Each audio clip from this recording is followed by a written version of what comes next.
God and the State by Mikhail Bakunin. Who are right, the idealists or the materialists? The question once stated in this way, hesitation becomes impossible. Undoubtedly, the idealists are wrong and the materialists right. Yes, facts are before ideas. Yes, the ideal, as Proudhon said, is but a flower, whose root lies in the material conditions of existence. Yes, the whole history of humanity, intellectual and moral, political and social, is but a reflection of its economic history. All branches of modern science, of true and disinterested science, concur in proclaiming this grand truth, fundamental and decisive. The social world, properly speaking, the human world, in short, humanity, is nothing other than the last and supreme development, at least on our planet, and as far as we know, the highest manifestation of animality.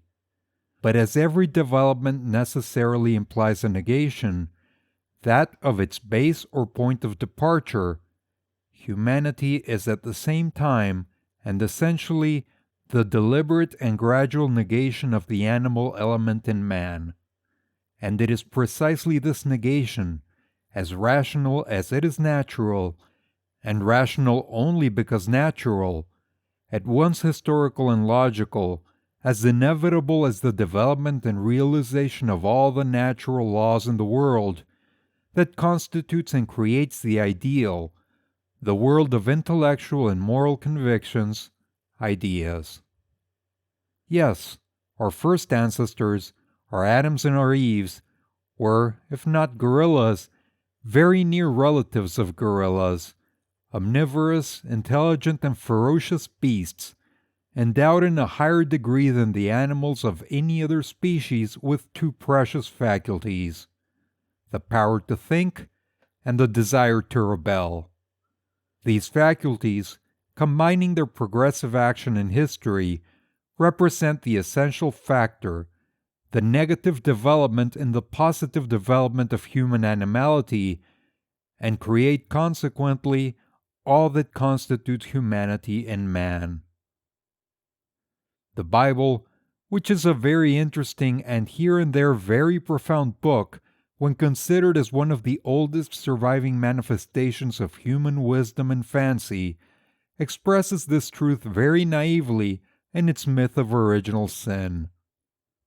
Jehovah, who of all the good gods adored by men was certainly the most jealous, the most vain, the most ferocious, the most unjust, the most bloodthirsty, the most despotic, and the most hostile to human dignity and liberty, Jehovah had just created Adam and Eve to satisfy we know not what caprice, no doubt to while away his time, which must weigh heavy on his hands in his eternal egoistic solitude, or that he might have some new slaves.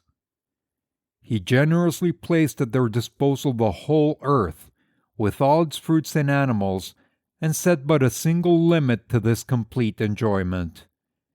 He expressly forbade them from touching the fruit of the tree of knowledge. He wished, therefore, that man, destitute of all understanding of himself, should remain an eternal beast, ever on all fours before the eternal God, his Creator and his Master.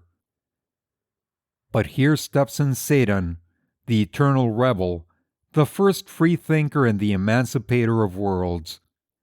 He makes man ashamed of his bestial ignorance and obedience.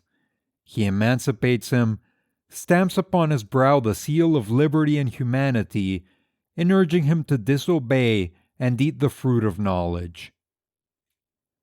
We know what followed.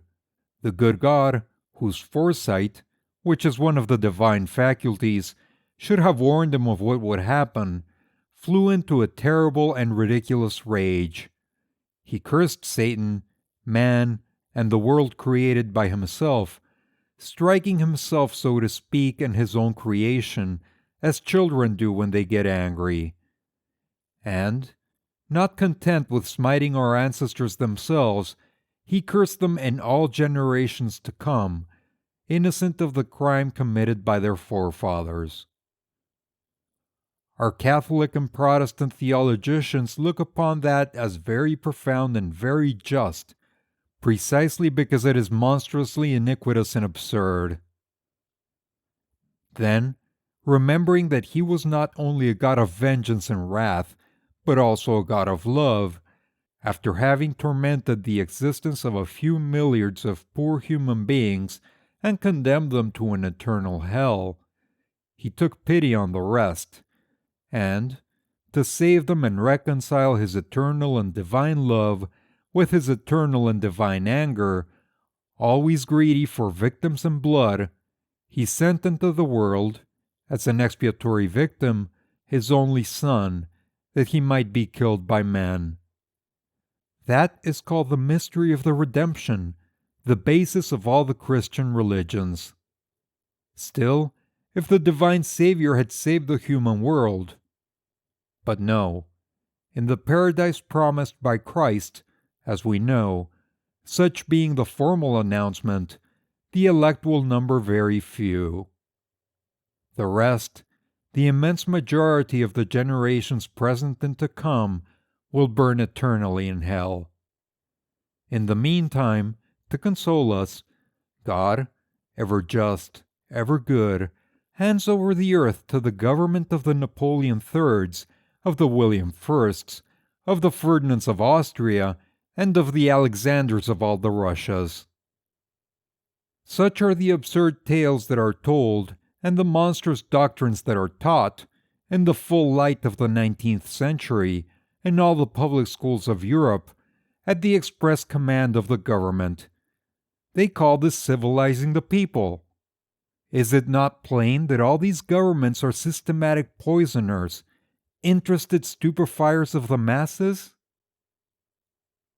I have wandered from my subject, because anger gets hold of me whenever I think of the base and criminal means which they employ to keep the nations in perpetual slavery, undoubtedly that they may be the better able to fleece them. Of what consequences are the crimes of all the Trautmanns in the world compared with this crime of treason against humanity committed daily, in broad day, over the whole surface of the civilized world, by those who dare to call themselves the guardians and the fathers of the people? I return to the myth of original sin. God admitted that Satan was right. He recognized that the devil did not deceive Adam and Eve in promising them knowledge and liberty as a reward for this act of disobedience which he had induced them to commit. For, immediately they had eaten of the forbidden fruit, God had himself said, (see Bible), "Behold, the man is become as one of the gods, to know good and evil. Prevent him, therefore, from eating the fruit of eternal life, lest he become immortal like ourselves." Let us disregard now the fabulous portion of this myth and consider its true meaning, which is very clear. Man has emancipated himself. He has separated himself from animality and constituted himself a man. He has begun his distinctively human history and development by an act of disobedience in science, that is, by rebellion and by thought.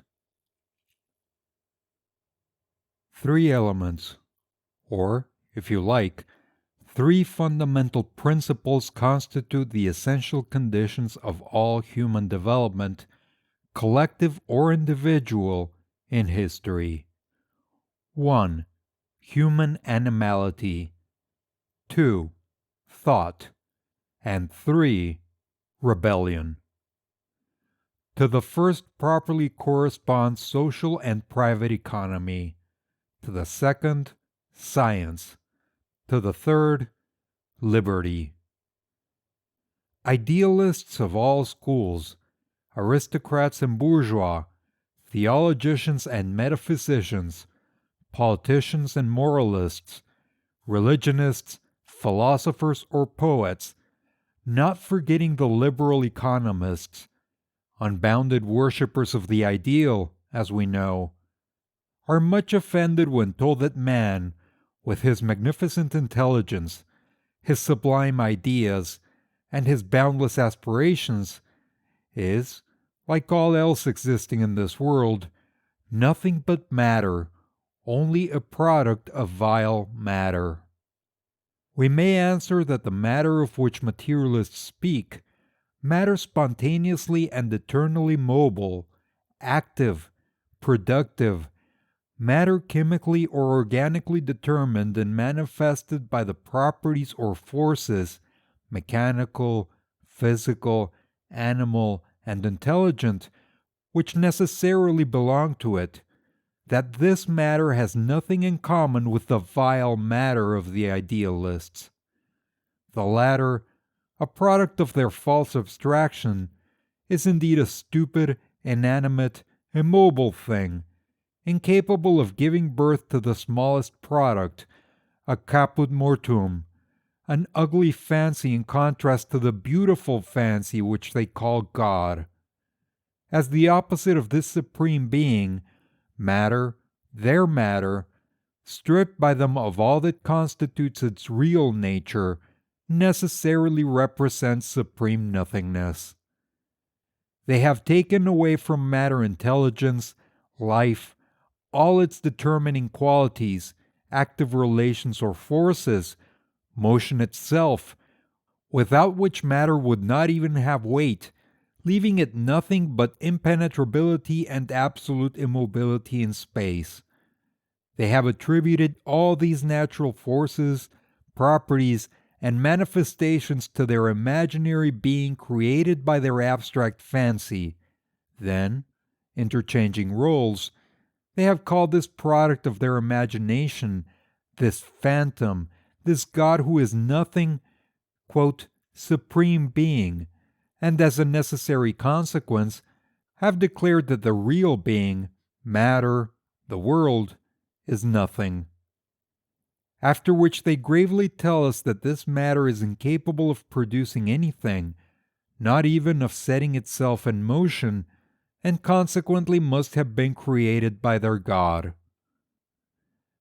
At the end of this book, I expose the fallacies and truly revolting absurdities to which one is inevitably led by this imagination of a God, let him be considered as a personal being, the creator and organizer of worlds, or even as an impersonal, a kind of divine soul spread over the whole universe and constituting thus its eternal principle. Or let him be an idea, infinite and divine, always present and active in the world, and always manifested by the totality of material and definite beings. Here I shall deal with one point only. The gradual development of the material world, as well as of organic animal life, and of the historically progressive intelligence of man, individually or socially, is perfectly conceivable. It is a wholly natural movement from the simple to the complex, from the lower to the higher, from the inferior to the superior.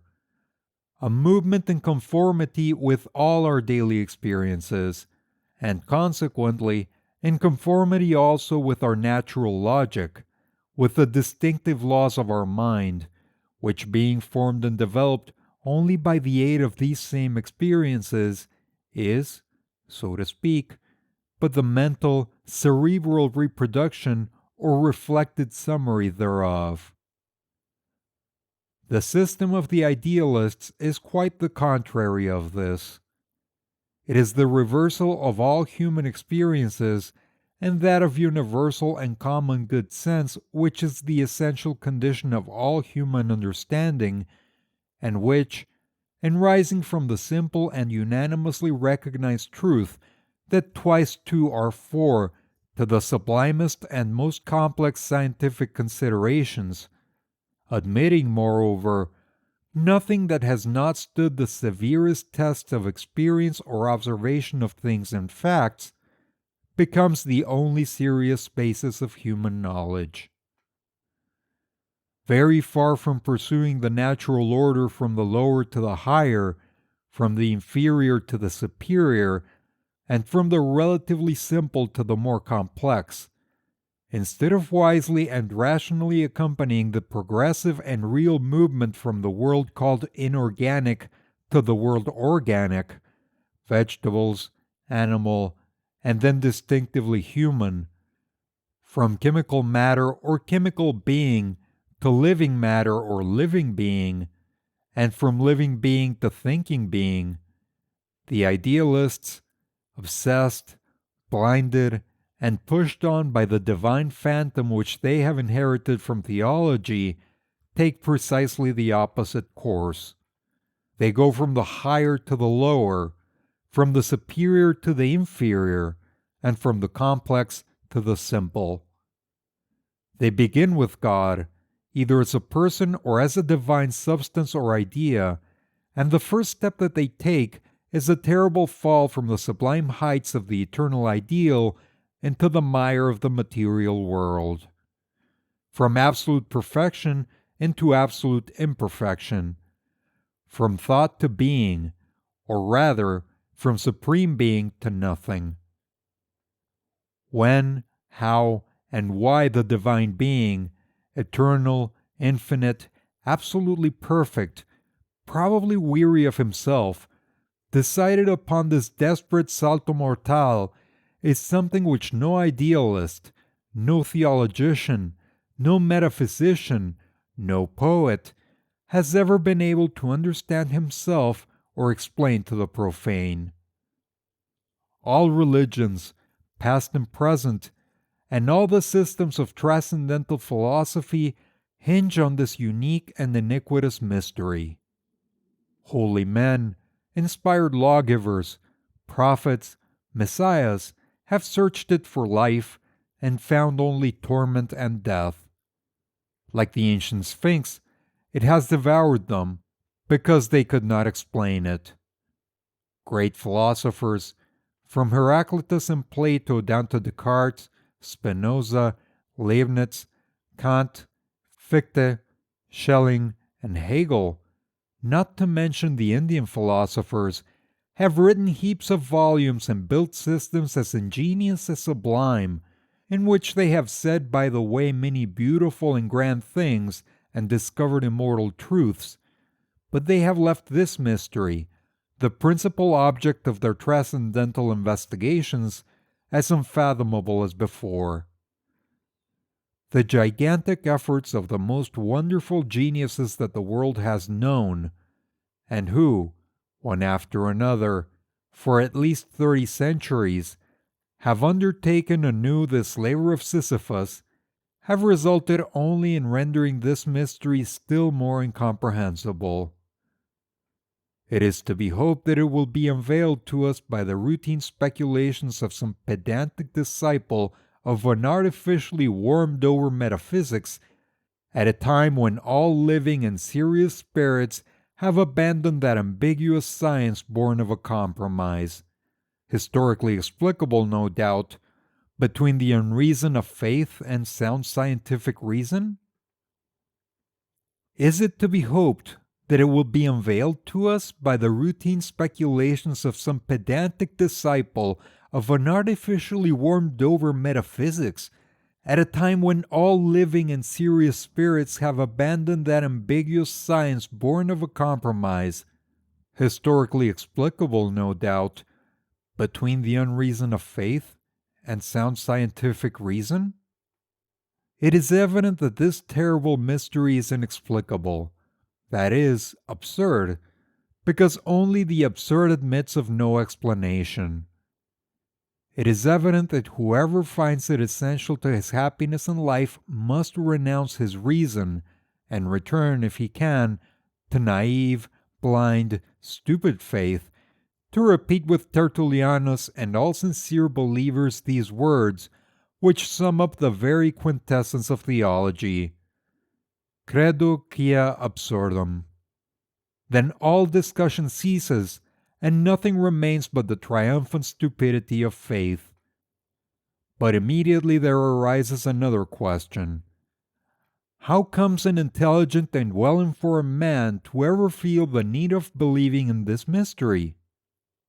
Nothing is more natural than the belief in God, the Creator, Regulator, Judge, Master, Cursor, Savior, and Benefactor of the world, should still prevail among the people, especially in the rural districts, where it is more widespread than among the proletariat of the cities. The people, unfortunately, are still very ignorant, and are kept in ignorance by the systematic efforts of all the governments, who consider this ignorance, not without good reason, as one of the essential conditions of their own power. Weighed down by their daily labor, deprived of leisure, of intellectual intercourse, of reading, in short of all the means and a good portion of the stimulants that develop thought in men, the people generally accept religious traditions without criticism and in a lump. These traditions surround them from infancy and all the situations of life, and artificially sustained in their minds by a multitude of official poisoners of all sorts, priests and laymen, are transformed therein into a sort of mental and moral habit, too often more powerful even than their natural good sense. There is another reason which explains, and in some sort justifies the absurd beliefs of the people, namely, the wretched situation to which they find themselves fatally condemned by the economic organization of society in the most civilized countries of Europe. Reduced, intellectually and morally as well as materially, to the minimum of human existence, confined in their life like a prisoner in his prison, without horizon, without outlet, without even a future if we believe the economists, the people would have the singularly narrow souls and blunted instincts of the bourgeois if they did not feel a desire to escape. But of escape there are but three methods, two chimerical and the third real. The first two are the dram shop and the church, debauchery of the body or debauchery of the mind. The third is social revolution. Hence I conclude this last will be much more potent than all the theological propagandism of the freethinkers to destroy to their last vestige the religious beliefs and dissolute habits of the people, beliefs and habits much more intimately connected than is generally supposed. In substituting for the at once illusory and brutal enjoyments of the bodily and spiritual essentialness of the enjoyments, as refined as they are real, of humanity developed in each and all, the social revolution alone will have the power to close at the same time all the dram shops and all the churches. Till then, the people, taken as a whole, will believe. And if they have no reason to believe, they will have at least a right. There is a class of people who, if they do not believe, must at least make a semblance of believing. This class, comprising all the tormentors, all the oppressors, and all the exploiters of humanity, priests, monarchs, statesmen, soldiers, public and private financiers, officials of all sorts, policemen, gendarmes, jailers and executioners, monopolists, capitalists, tax leeches, contractors and landlords, lawyers, economists, politicians of all shades, down to the smallest vendor of sweetmeats, all will repeat in unison those words of Voltaire.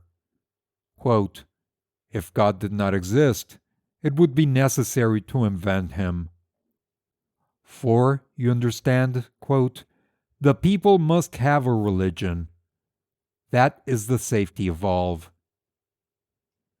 There exists, Finally, a somewhat numerous class of honest but timid souls who, too intelligent to take the Christian dogma seriously, reject them in detail, but have neither the courage, nor the strength, nor the necessary resolution to summarily renounce them altogether.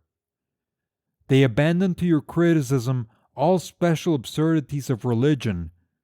They turn up their noses at all the miracles, but they cling desperately to the principal absurdity, the source of all the others, to the miracle that explains and justifies all the other miracles, the existence of God.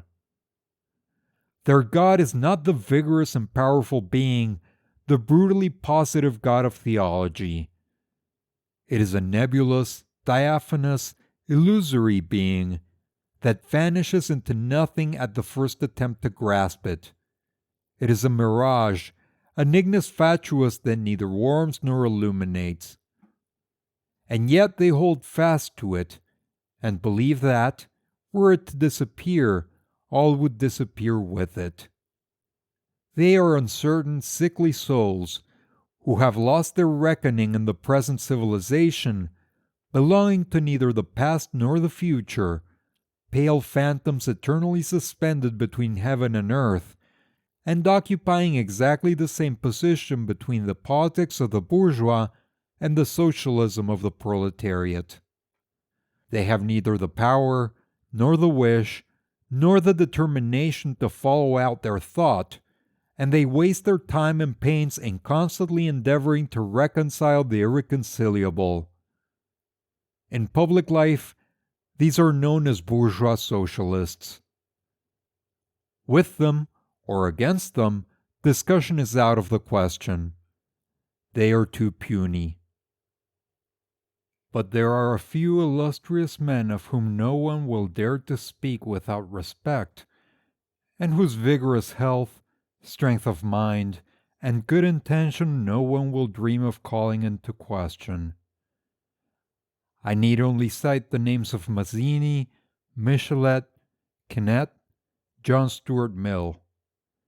Generous and strong souls, great hearts, great minds, great writers, and the first, the heroic and revolutionary regenerator of a great nation, they are all apostles of idealism and bitter despisers and adversaries of materialism, and consequently of socialism also, in philosophy as well as in politics.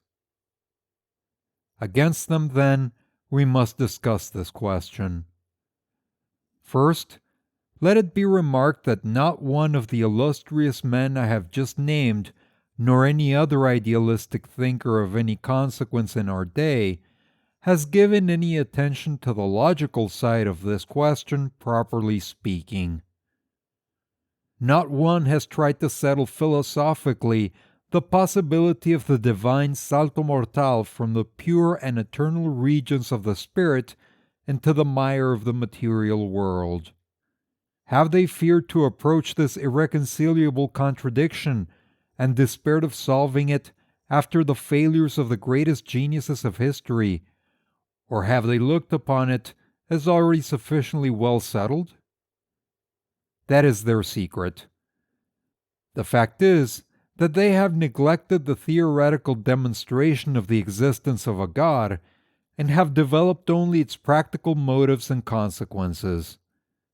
They have treated it as a fact universally accepted, and, as such, no longer susceptible to any doubt whatsoever, for the sole proof thereof, limiting themselves to the establishment of the antiquity and this very universality of the belief in God.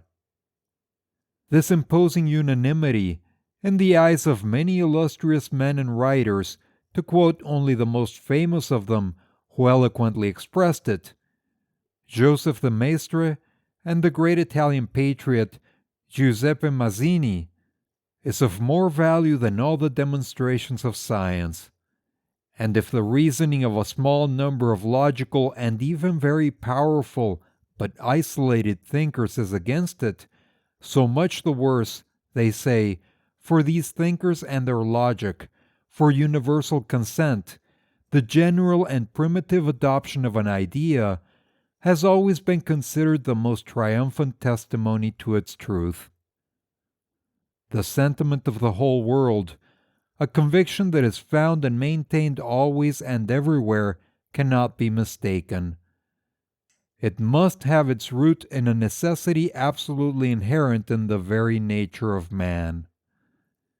And since it has been established that all peoples, past and present, have believed and still believe in the existence of God, it is clear that those who have the misfortune to doubt it, whatever the logic that led them to this doubt, are abnormal exceptions, monsters. Thus then, the antiquity and universality of a belief should be regarded, contrary to all science and all logic, as sufficient and unimpeachable proof of its truth. Why? Until the last days of Copernicus and Galileo, everyone believed that the sun revolved about the earth. Was not everybody mistaken? What is more ancient and more universal than slavery? Cannibalism, perhaps.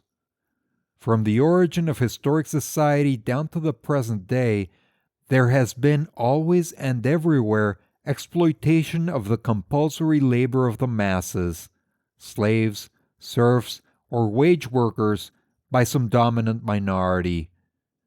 Oppression of the people by the church and by the state. Must it be concluded that this exploitation and this oppression are necessities absolutely inherent in the very existence of human society? These are examples which show that the argument of the champions of God proves nothing. Nothing, in fact, is as universal or as ancient as the iniquitous and absurd. Truth and justice, on the contrary, are the least universal, the youngest features in the development of human society.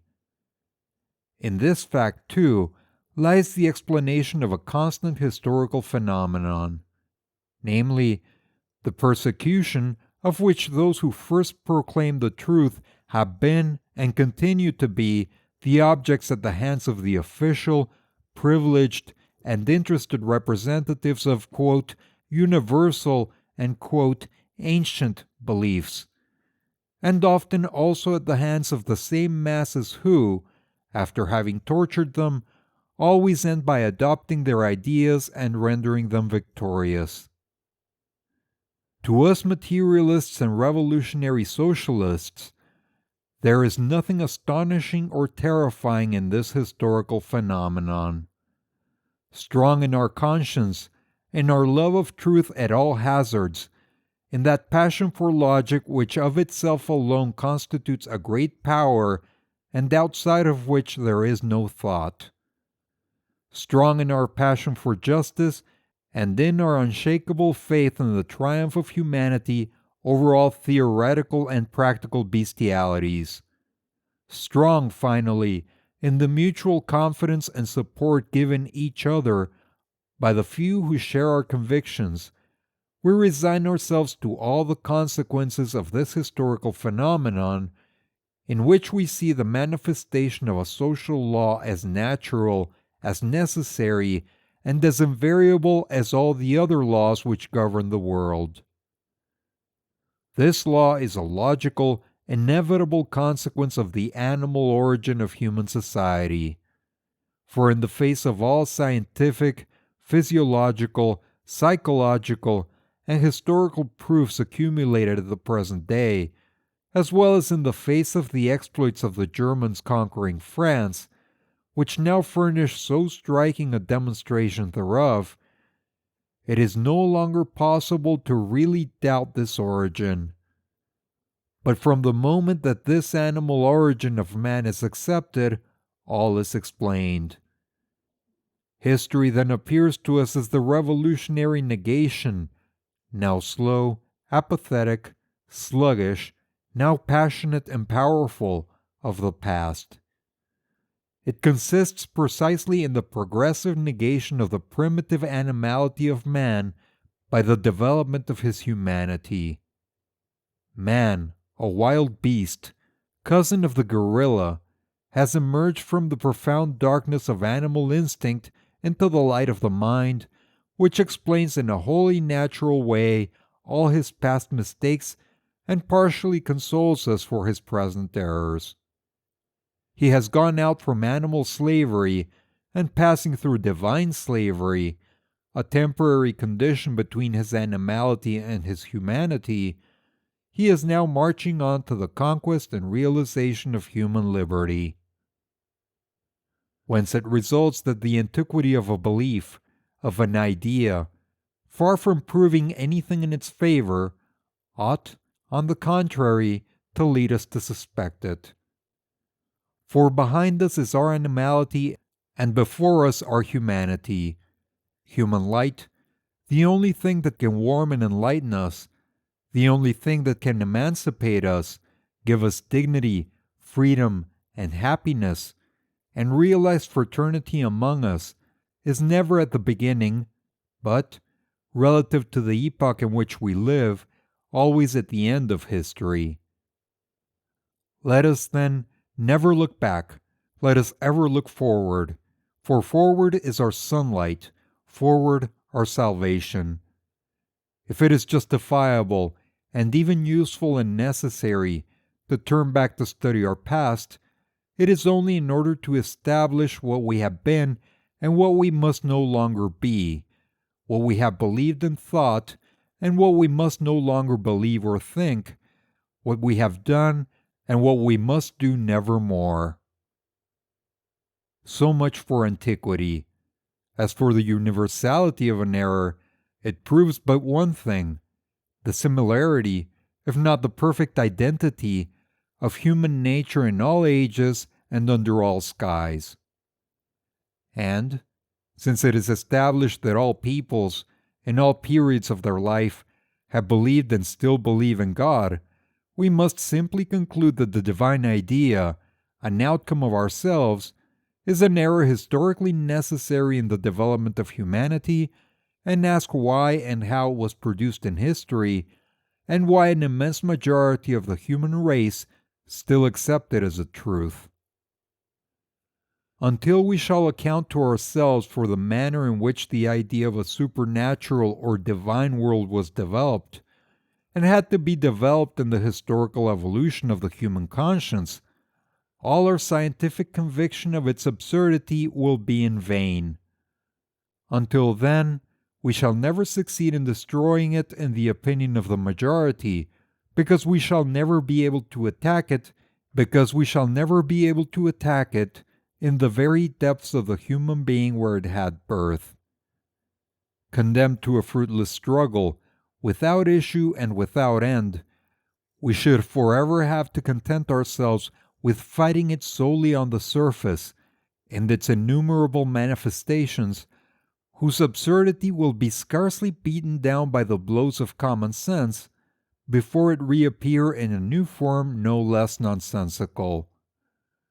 While the root of all the absurdities that torment the world, belief in God, remains intact, it will never fail to bring forth new offspring. Thus, at the present time, in certain sections of the highest society, spiritualism tends to establish itself upon the ruins of Christianity. It is not only in the interest of the masses, it is in the health of our own minds that we should strive to understand the historic genesis, the succession of causes which developed and produced the idea of God in the consciousness of men. In vain shall we call and believe ourselves atheists until we comprehend these causes, for, until then, we shall always suffer ourselves to be more or less governed by the clamors of this universal conscience, whose secret we have not discovered. And considering the natural weakness of even the strongest individual, against the all-powerful influence of the social surroundings that trammel him, we are always in danger of relapsing sooner or later, in one way or another, into the abyss of religious absurdity. Examples of these shameful conversions are frequent in society today. I have stated the chief practical reason of the power still exercised today over the masses by religious beliefs. These mystical tendencies do not signify in man so much an aberration of mind as a deep discontented heart. They are the instinctive and passionate protest of the human being against the narrowness, the platitudes, the sorrows, and the shame of a wretched existence. For this malady, I have already said, there is but one remedy: social revolution. In the meantime, I have endeavored to show the causes responsible for the birth and historical development of religious hallucinations in the human conscience. Here it is my purpose to treat this question of the existence of a God, or of the divine origin of the world and of man, solely from the standpoint of its moral and social utility, and I shall say only a few words, to better explain my thought, regarding the theoretical grounds of this belief. All religions, with their gods, their demigods, and their prophets, their messiahs and their saints, were created by the credulous fancy of men who had not attained the full development and full possession of their faculties. Consequently, the religious heaven is nothing but a mirage in which man, exalted by ignorance and faith, discovers his own image, but enlarged and reversed, that is, divinized. The history of religions, of the birth, grandeur, and decline of the gods who have succeeded one another in human belief, is nothing, therefore, but the development of the collective intelligence and conscience of mankind. As fast as they discovered, in the course of their historically progressive advance, either in themselves or in external nature, a power, a quality, or even any great defect whatever, they attributed them to their gods, after having exaggerated and enlarged them beyond measure, after the manner of children, by an act of their religious fancy. Thanks to this modesty and pious generosity of believing and credulous men, heaven has grown rich with the spoils of the earth, and, by a necessary consequence, the richer heaven became, the more wretched became humanity and the earth. God once installed, he was naturally proclaimed the cause, reason, arbiter, and absolute disposer of all things.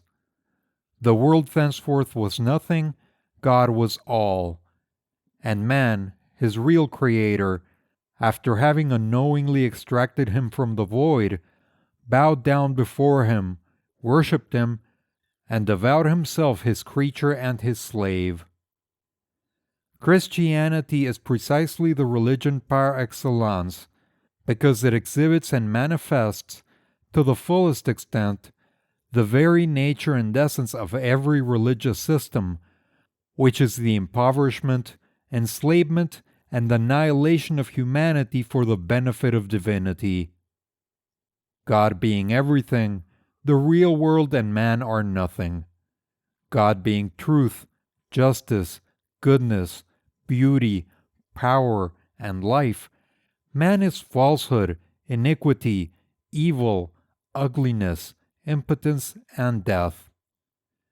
God being master, man is the slave. Incapable of finding justice, truth, and eternal life by his own effort, he can attain them only through a divine revelation.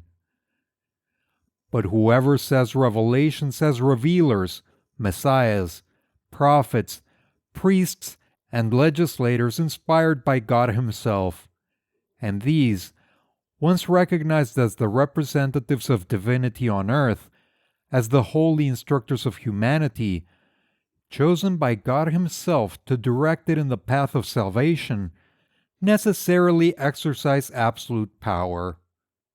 All men owe them passive and unlimited obedience, for against the divine reason there is no human reason, and against the justice of God no terrestrial justice holds. Slaves of God, men must also be slaves of church and state, insofar as the state is consecrated by the Church.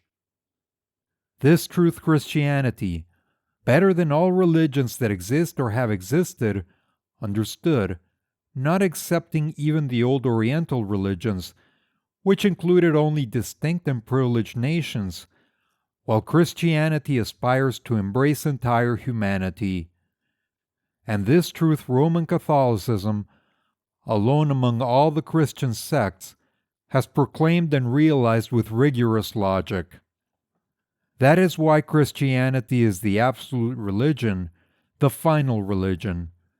Why the Apostolic and Roman Church is the only consistent, legitimate, and divine Church. With all due respect, then, to the metaphysicians and religious idealists, philosophers, politicians, or poets, the idea of God implies the abdication of human reason and justice. It is the most decisive negation of human liberty, and necessarily ends in the enslavement of mankind, both in theory and practice.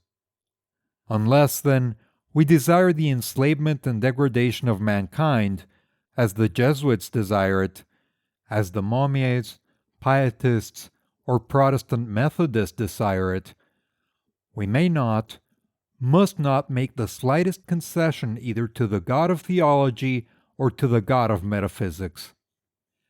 He who, in this mystical alphabet, begins with A will inevitably end with Z. He who desires to worship God must harbor no childish illusions about the matter, but bravely renounce his liberty and humanity. If God is, man is a slave. Now man can and must be free. Then God does not exist.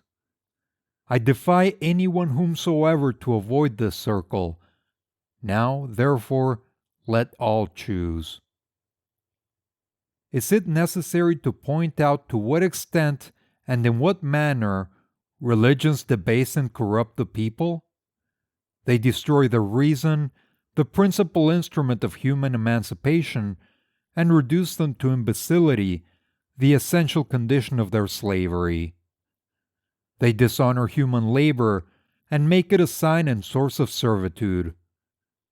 They kill the idea and sentiment of human justice, ever tipping the balance to the side of triumphant knaves, privileged objects of divine indulgence. They kill human pride and dignity, protecting only the cringing and humble. They stifle in the heart of nations every feeling of human fraternity, filling it with divine cruelty instead. All religions are cruel, all founded on blood, for all rest principally on the idea of sacrifice, that is, on the perpetual immolation of humanity to the insatiable vengeance of divinity. In this bloody mystery, man is always the victim, and the priest, a man also, but a man privileged by grace, is the divine executioner. That explains why the priests of all religions, the best, the most humane, the gentlest, almost always have at the bottom of their hearts, and, if not their hearts, in their imaginations, in their minds, parenthesis, and we know the fearful influence of either on the hearts of men, something cruel and sanguinary. None know all this better than our illustrious contemporary idealists. They are learned men who know history by heart, and, as they are at the same time living men, great souls penetrated with a sincere and profound love for the welfare of humanity, they have cursed and branded all these misdeeds, all these crimes of religions, with an eloquence unparalleled. They reject with indignation all solidarity with the God of positive religions and with his representatives, past, present, and on earth. The God whom they adore, or whom they think they adore, is distinguished from the real gods of history precisely in this, that he is not at all a positive God, defined in any way whatever, theologically, or even metaphysically.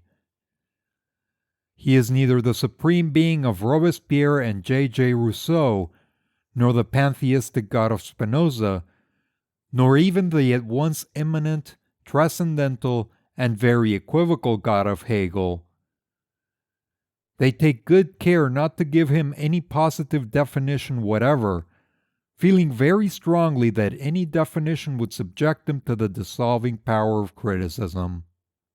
They will not say whether he is a personal or impersonal God, whether he created or did not create the world. They will not even speak of his divine providence. All that might compromise him. They content themselves with saying God and nothing more. But then, what is their God? Not even an idea. It is an aspiration. It is the generic name of all that seems grand, good, beautiful, noble, human to them. But why then do they not say man? Ah, because King William of Prussia and Napoleon III and all their compeers are likewise men, which bothers them very much. Real humanity presents a mixture of all that is most sublime and beautiful with all that is vilest and most monstrous in the world. How do they get over this? Why, they call one divine and the other bestial, representing divinity and animality as two poles, between which they place humanity. They either will not or cannot understand that these three terms are really but one, and that to separate them is to destroy them. They are not strong on logic, and one might say that they despise it. That is what distinguishes them from the pantheistical and deistical metaphysicians, and gives their ideas the character of a practical idealism, drawing its inspiration much less from the severe development of a thought than from the experiences, I might almost say the emotions, historical and collective as well as individual, of life. This gives their propaganda an appearance of wealth and vital power, but an appearance only. For life becomes sterile when paralyzed by a logical contradiction. This contradiction lies here. They wish God, and they wish humanity. They persist in connecting two terms which, once separated, can come together again only to destroy each other. They say in a single breath, God and the liberty of man. God and the dignity, justice, equality, fraternity, prosperity of men. Regardless of the fatal logic by virtue of which, if God exists, all these things are condemned to non-existence. For, if God is, he is necessarily the eternal, supreme, absolute master, and, if such a master exists, man is a slave. Now, if he is a slave, neither justice, nor equality, nor fraternity, nor prosperity are possible for him. In vain, flying in the face of good sense and all the teachings of history, do they represent their God as animated by the tenderest love of human liberty. A master, whoever he may be, and however liberal he may desire to show himself, remains nonetheless always a master. His existence necessarily implies the slavery of all that is beneath him. Therefore, if God existed, only in one way could he serve human liberty, by ceasing to exist. A jealous lover of human liberty, and deeming it the absolute condition of all that we admire in respecting humanity, I reverse the phrase of Voltaire and say that, if God really existed, it would be necessary to abolish him. The severe logic that dictates these words is far too evident to require a development of this argument, and it seems to me impossible that the illustrious men, whose names so celebrated and so justly respected I have cited, should not have been struck by it themselves, and should not have perceived the contradiction in which they involve themselves in speaking of God and human liberty at once. To have disregarded it, they must have considered this inconsistency or practical license practically necessary to humanity's well-being. Perhaps, too, while speaking of liberty as something very respectable and very dear in their eyes, they give the term a meaning quite different from the conception entertained by us, materialists and revolutionary socialists. Indeed, they never speak of it without immediately adding another word, authority, a word and a thing which we detest with all our heart. What is authority? Is it the inevitable power of the natural laws which manifest themselves in the necessary concatenation and succession of phenomena in the physical and social worlds? Indeed, against these laws revolt is not only forbidden, it is even impossible. We may misunderstand them or not know them at all, but we cannot disobey them, because they constitute the basis and fundamental conditions of our existence. They envelop us, penetrate us, regulate all our movements, thoughts, and acts. Even when we believe that we disobey them, we only show their omnipotence. Yes, we are absolutely the slaves of these laws, but in such slavery there is no humiliation, or rather, it is not slavery at all. For slavery supposes an external master, a legislator outside of him whom he commands, while these laws are not outside of us. They are inherent in us. They constitute our being, our whole being, physically, intellectually, and morally. We live, we breathe, we act, we think, we wish only through these laws. Without them we are nothing, we are not. Whence then could we derive the power and the wish to rebel against them?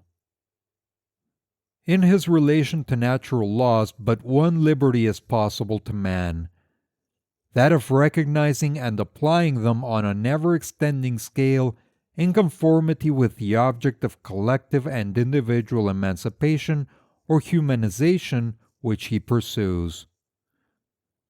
These laws, once recognized, exercise an authority which is never disputed by the mass of men. One must, for instance, be at bottom either a fool or a theologian, or at least a metaphysician, jurist, or bourgeois economist, to rebel against the law by which twice two make four. One must have faith to imagine that fire will not burn, nor water drown, except indeed recourse be had to some subterfuge founded in its turn on some other natural law. But these revolts, or rather, these attempts at, or foolish fancies of an impossible revolt, are decidedly the exception.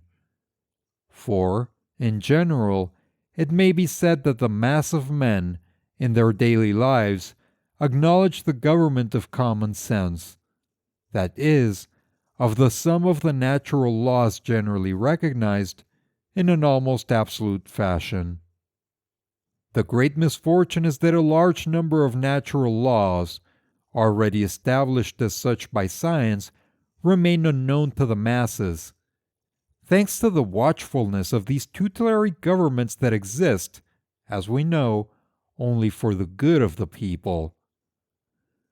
There is another difficulty, namely, that the major portion of the natural laws connected with the development of human society, which are quite as necessary, invariable, fatal, as the laws that govern the physical world, have not been duly established and recognized by science itself. Once they shall have been recognized by science, and then from science, by means of an extensive system of popular education and instruction, shall have passed into the consciousness of all, the question of liberty will be entirely solved. The most stubborn authorities must admit that then there will be no need either of political organization, or direction, or legislation, three things which, whether they emanate from the will of the sovereign or from the vote of a parliament elected by universal suffrage, and even should they conform to the system of natural laws, which has never been the case and never will be the case, are always equally fatal and hostile to the liberty of the masses, from the very fact that they impose upon them a system of external and therefore despotic laws.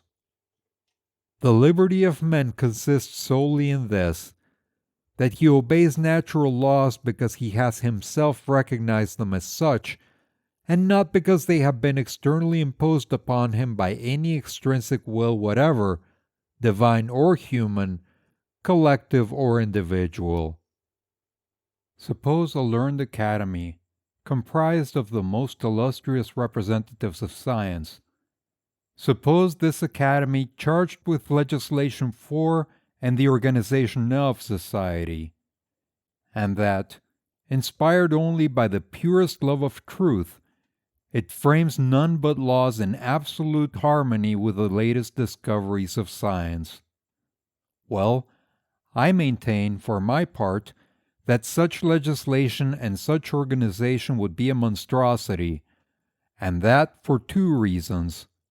First, that human science is always and necessarily imperfect, and that, comparing what it has discovered with what remains to be discovered, we may say that it is still in its cradle, so that while we try to force the practical life of men, collective as well as individual, into strict and exclusive conformity with the latest data of science, we should condemn society as well as individuals to suffer martyrdom on a bed of Procrustes, which would soon end by dislocating and stifling them, life ever remaining an infinitely greater thing than science.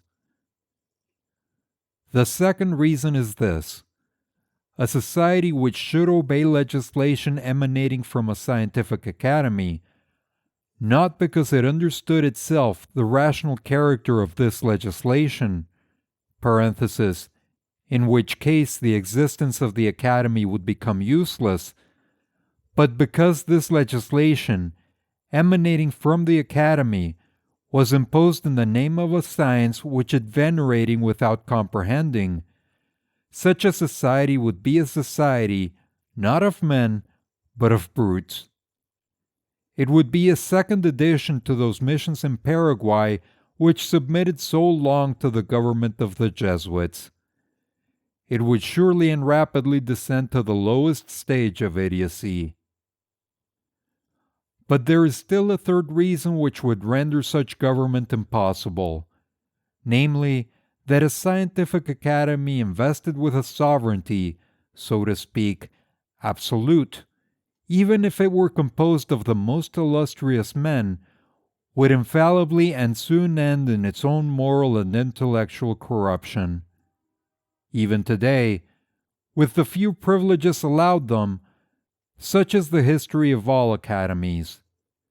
The greatest scientific genius, from the moment that he becomes an academician, an officially licensed savant, inevitably lapses into sluggishness. He loses his spontaneity, his revolutionary hardihood, and that troublesome and savage characteristic of the grandest geniuses, ever called to destroy old tottering words and lay the foundations of new. He undoubtedly gains in politeness, in utilitarian and practical wisdom, what he loses in power of thought. In a word, he becomes corrupted. It is the characteristic of privilege, and of every privileged position, to kill the mind and heart of men. The privileged man, whether politically or economically, is a man depraved in mind and heart. That is a social law which admits of no exception, and is as applicable to entire nations as to classes, corporations, and individuals. It is the law of equality, the supreme condition of liberty and humanity. The principal object of this treatise is precisely to demonstrate this truth in all the manifestations of human life. A scientific body to which has been confided the government of society would soon end by devoting itself no longer to science at all, but to quite another affair. And that affair, as in the case of all established powers, would be its own eternal perpetuation by rendering the society confided to its care ever more stupid and consequently more in need of its government and direction. But that which is true of scientific academies is also true of all constituent and legislative assemblies, even those chosen by universal suffrage. In the latter case, they may renew their composition, it is true, but this does not prevent the formation in a few years' time of a body of politicians, privileged in fact, though not in law, who, devoting themselves exclusively to the direction of public affairs of a country, finally form a sort of political aristocracy or oligarchy. Witness the United States of America and Switzerland. Consequently, no external legislation and no authority, one, for that matter, being inseparable from the other, and both tending to the servitude of society and the degradation of the legislators themselves. Does it follow that I reject all authority? Far from me such a thought. In the matter of boots, I refer to the authority of the bootmaker. Concerning houses, canals, or railroads, I consult that of the architect or engineer. For such or such special knowledge, I apply to such or such a savant. But I allow neither the bootmaker, nor the architect, nor the savant to impose his authority upon me. I listen to them freely, and with all the respect merited by their intelligence, their character, their knowledge, reserving always my incontestable right of criticism and censure. I do not content myself with consulting a single authority in any special branch. I consult several, I compare their opinions, and choose that which seems to me the soundest. But I recognize no infallible authority, even in special questions. Consequently, whatever respect I may have for the honesty or the sincerity of such or such an individual, I have no absolute faith in any person. Such a faith would be fatal to my reason, to my liberty, and even to the success of my undertakings. It would immediately transform me into a stupid slave, an instrument of the will and interests of others. If I bow before the authority of the specialists and avow my readiness to follow, to a certain extent, and as long as it may seem to me necessary, their indications and even their directions, it is because their authority is imposed upon me by no one, neither by men nor by God. Otherwise I would repel them with horror, and bid the devil take their counsels, their directions, and their services, certain that they would make me pay, by the loss of liberty and self-respect, for such scraps of truth, wrapped in a multitude of lies, as they might give me. I bow before the authority of special men, because it is imposed upon me by my own reason. I am conscious of my inability to grasp, in all its details and positive developments, any very large portion of human knowledge. The greatest intelligence would not be equal to a comprehension of the whole. Thence results, for science as well as for industry, the necessity of the division and association of labor. I receive and I give. Such is human life. Each directs and is directed in his turn. Therefore there is no fixed and consistent authority, but a continual exchange of mutual, temporary, and above all, voluntary authority and subordination. This same reason forbids me, then, to recognize the fixed, constant, and universal authority, because there is no universal man, no man capable of grasping in that wealth of detail, without which the application of science to life is impossible, all the sciences, all the branches of social life. And if such universality could ever be realized in a single man, and if he wished to take advantage thereof to impose his authority upon us, it would be necessary to drive this man out of society, because his authority would inevitably reduce all the others to slavery and imbecility. I do not think that society ought to maltreat men of genius as it has done hitherto, but neither do I think that it should indulge them too far, still less accord them any privileges or exclusive rights whatsoever, and that for 3 reasons. First, because it would often mistake a charlatan for a man of genius.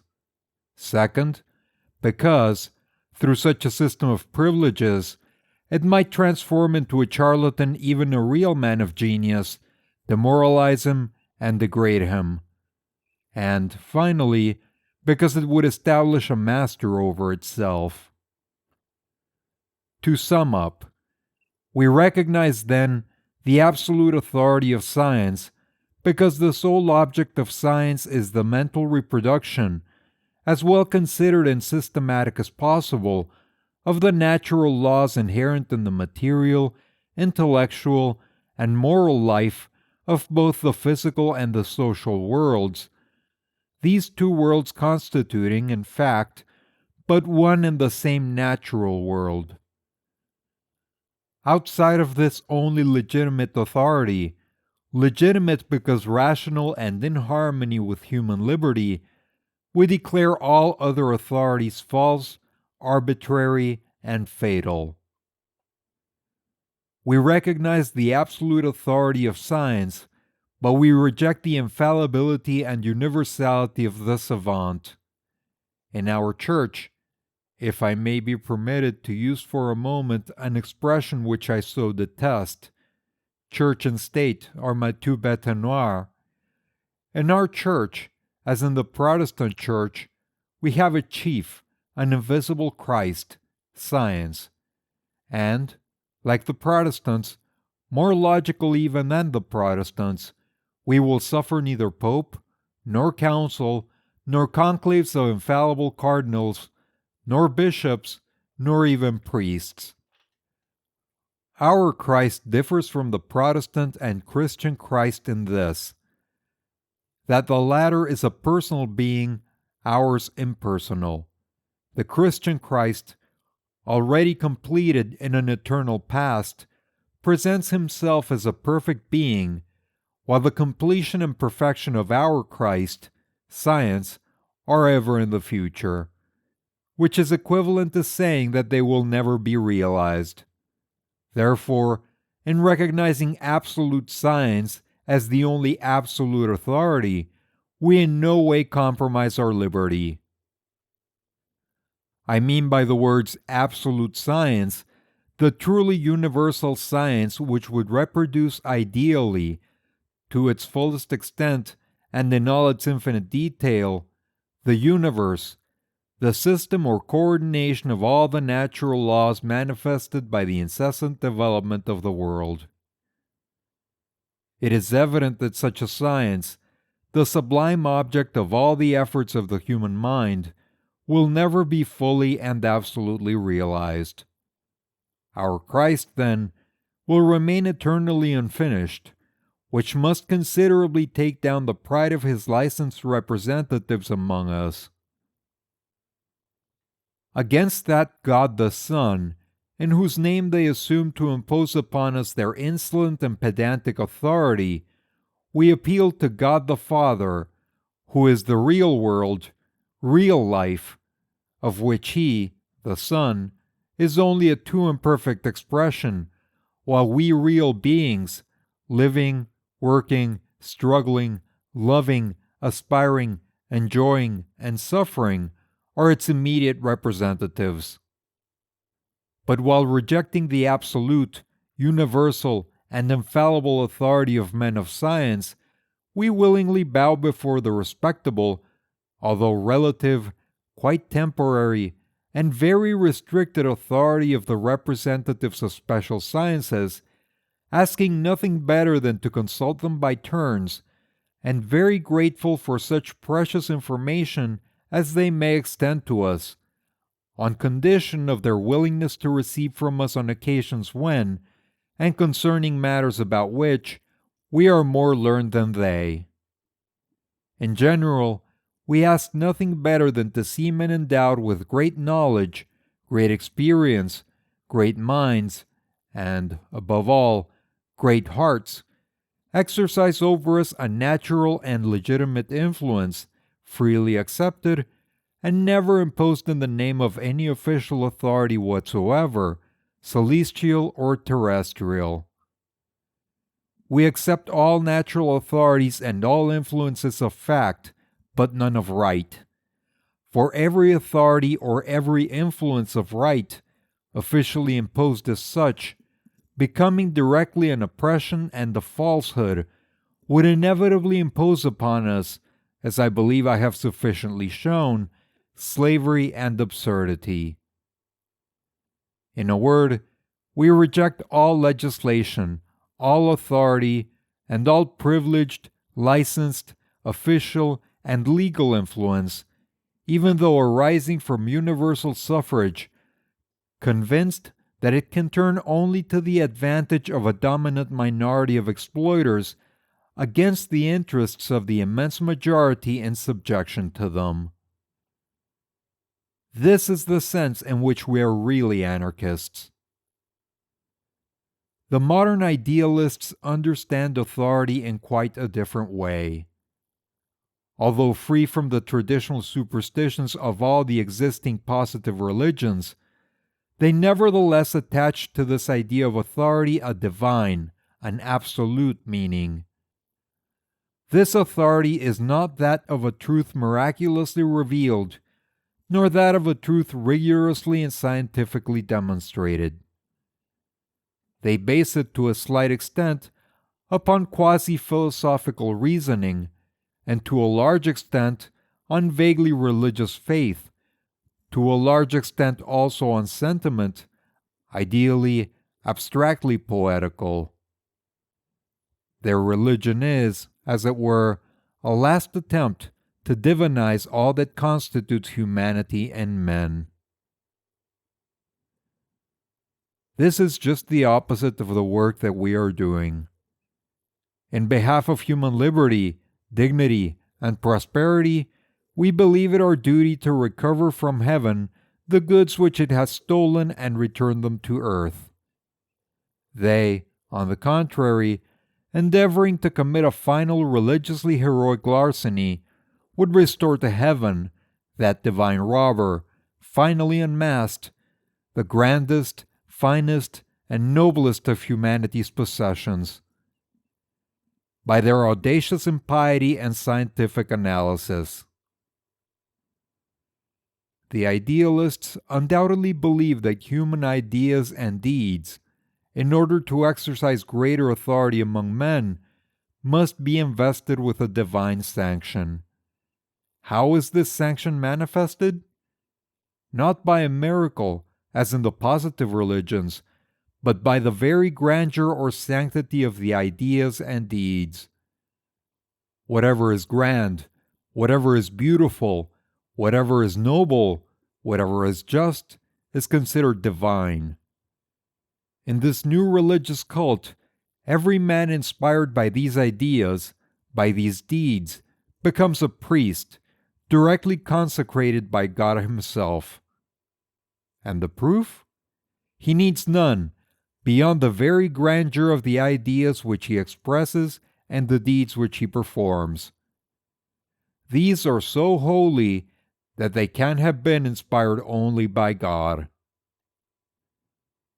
Such, in a few words, is their whole philosophy, a philosophy of sentiments, not of real thoughts, a sort of metaphysical pietism.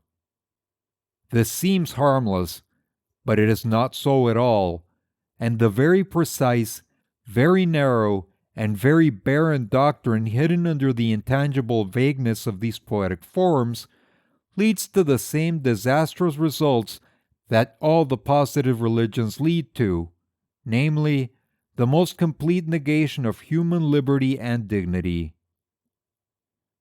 To proclaim as divine all that is grand, just, noble, and beautiful in humanity is to tacitly admit that humanity of itself would have been unable to produce it.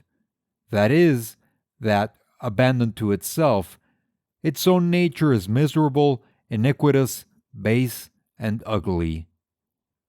Thus we come back to the essence of all religion.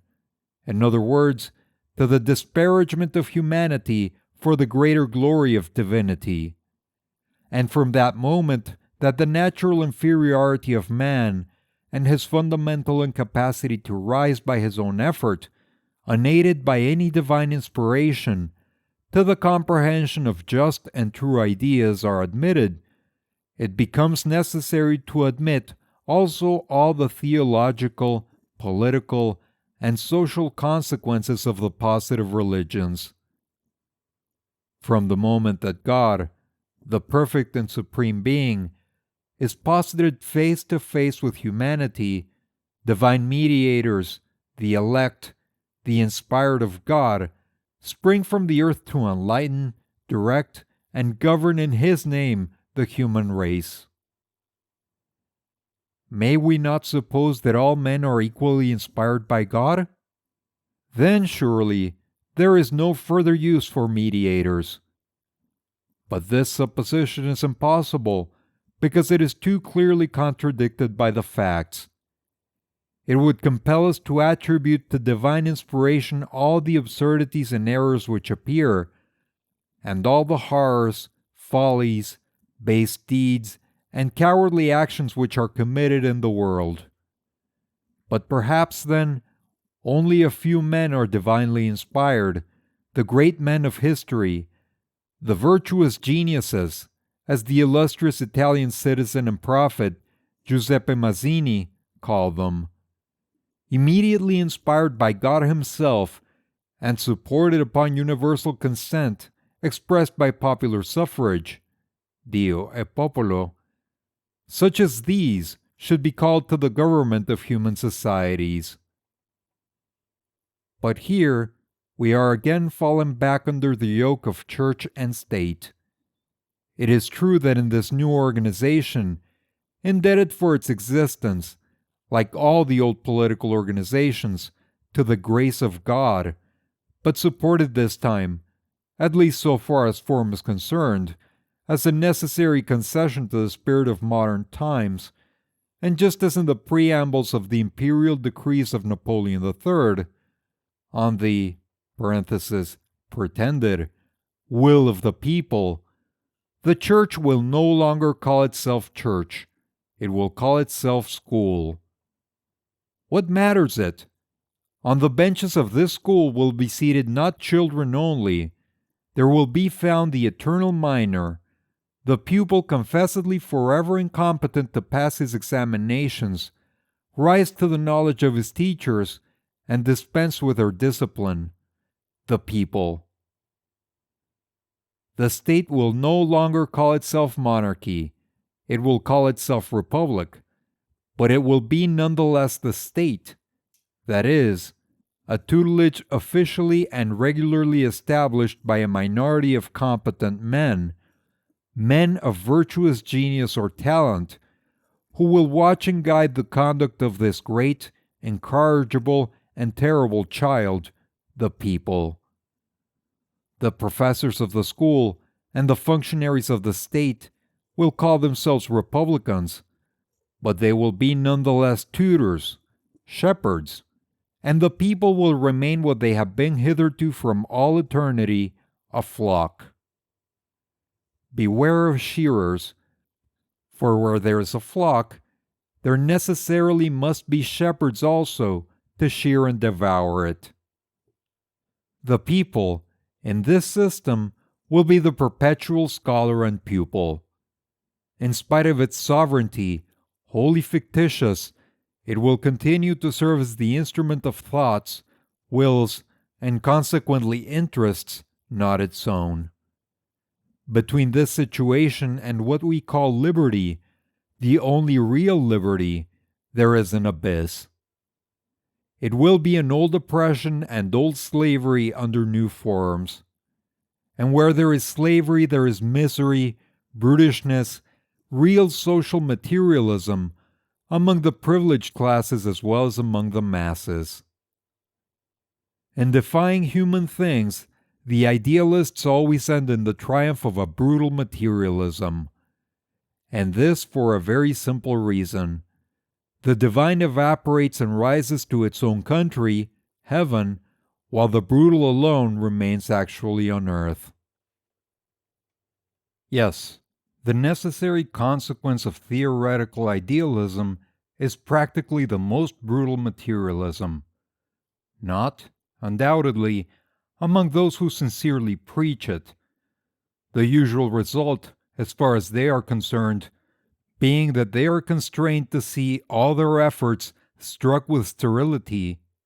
But among those who try to realize their precepts in life, and in all society, so far as it allows itself to be dominated by idealistic doctrines. To demonstrate this general fact, which may appear strange at first, but which explains itself naturally enough upon further reflection, historical proofs are not lacking. Compare the last two civilizations of the ancient world, the Greek and the Roman. Which is the most materialistic, the most natural, in its point of departure, and its most humanely ideal in its results? Undoubtedly the Greek civilization. Which, on the contrary, is the most abstractly ideal in its point of departure, sacrificing the material liberty of the man to the ideal liberty of the citizen, represented by the abstraction of judicial law and the natural development of human society to the abstraction of the state, and which became nevertheless the most brutal in its consequences? The Roman civilization, certainly.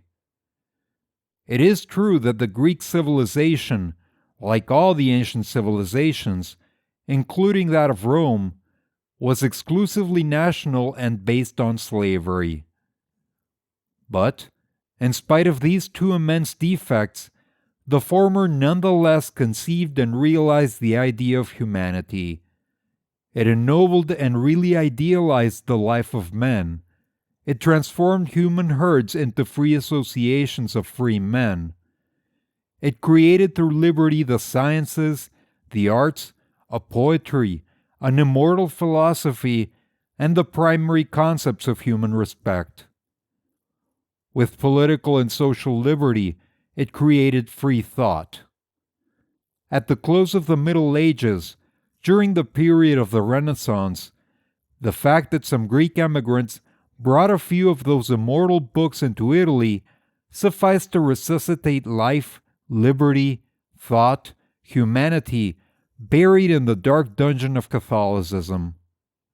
Human emancipation, that is the name of Greek civilization. And the name of the Roman civilization? Conquest, with all its brutal consequences. And its last word? The omnipotence of the Caesars, which means the degradation and enslavement of nations and of men. Today even, what is it that kills? What is it that crushes brutally, materially, in all European countries, liberty and humanity? It is the triumph of the Caesarean or Roman principle. Compare now two modern civilizations, the Italian and the German. The first undoubtedly represents, in its general character, materialism. The second, on the contrary, represents idealism in its most abstract, most pure, and most transcendental form. let us see what are the practical fruits of the one and the other. Italy has already rendered enormous services to the cause of human emancipation. She was the first to resuscitate and widely apply the principle of liberty in Europe, and to restore to humanity its titles to nobility, industry, commerce, poetry, the arts, the positive sciences, and free thought. Crushed since by 3 centuries of imperial and papal despotism, and dragged in the mud by her governing bourgeoisie, she reappears today, it is true, in a very degraded condition in comparison with what she once was. And yet how much she differs from Germany. In Italy, in spite of this decline, temporary let us hope, one may live and breathe humanly, surrounded by a people which seems to be born for liberty. Italy, even bourgeois Italy, can point with pride to men like Mazzini and Garibaldi. In Germany, one breathes the atmosphere of an immense political and social slavery, philosophically explained and accepted by a great people with deliberate resignation and free will. Her heroes, I speak always of present Germany, not of Germany of the future, of aristocratic, bureaucratic, political, and bourgeois Germany, not of the Germany of the proletaires. Her heroes are quite the opposite of Mazzini and Garibaldi. They are William I, that ferocious and ingenuous representative of the Protestant God, Messieurs Bismarck and Moltke, Generals Manteufel and Werder. In all her international relations, Germany, from the beginning of her existence, has been slowly, systematically invading, conquering, ever ready to extend her own voluntary enslavement into the territory of her neighbors. And since her definitive establishment as a unitary power, she has become a menace, a danger to the liberty of entire Europe. Today, Germany is servility brutal and triumphant. To show how theoretical idealism incessantly and inevitably changes into practical materialism, one needs only to cite the example of all the Christian churches, and naturally, first of all, that of the Apostolic and Roman Church. What is there more sublime, in the ideal sense, more disinterested, more separate from all the interests of this earth, than the doctrine of Christ preached by that church? And what is there more brutally materialistic than the constant practice of that same church since the 8th century, from which dates her definitive establishment as a power? What has been and still is the principal object of all her contests with the sovereigns of Europe? Her temporal goods, her revenues first, and then her temporal power, her political privileges.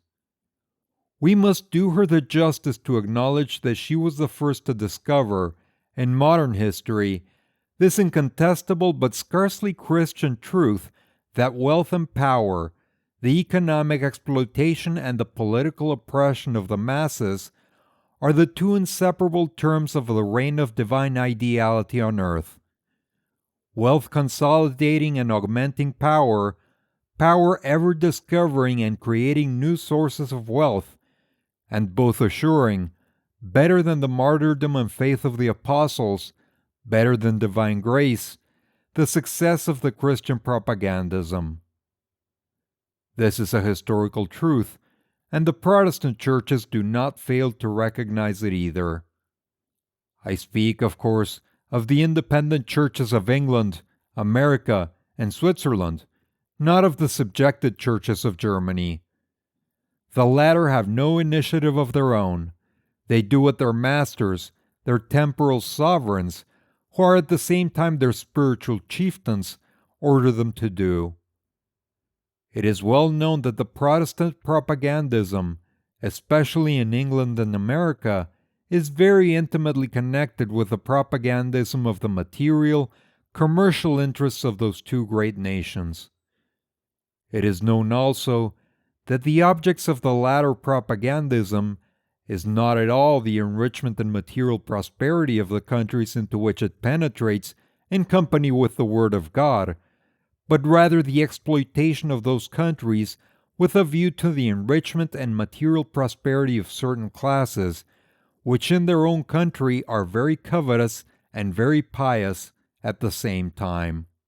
In a word, it is not at all difficult to prove, history in hand, that the Church, that all the churches, Christian and non-Christian, by the side of their spiritualistic propagandism, and probably to accelerate and consolidate the success thereof, have never neglected to organize themselves into great corporations for the economic exploitation of the masses under the protection and with the direct and special blessing of some divinity or other. That all the states, which originally, as we know, with all their political and judicial institutions and their dominant and privileged classes, have only been temporal branches of these various churches, have likewise had principally in view this same exploitation for the benefit of lay minorities indirectly sanctioned by the Church. Finally, and in general, that the action of the good God and of all the divine idealities on earth has ended at last, always and everywhere, in founding the prosperous materialism of the few over the fanatical and constantly famishing idealism of the masses. We have seen new proof of this in what we see today. With the exception of the great hearts and great minds, whom I have before referred to as misled, who are today the most obstinate defenders of idealism? In the first place, all the sovereign courts. In France, until lately, Napoleon III and his wife, Madame Eugénie. All their former ministers, courtiers, and ex-marshals, from Rouher and Bazaine to Fleury and Pietri. The men and women of this imperial world, who have so completely idealized and saved France. Their journalists and their savants, the Cassagnacs, the Girardins, the Duvernois, the Villots, the Leverriers, the Dumas. The black phalanx of Jesuits and Jesuitesses in every garb.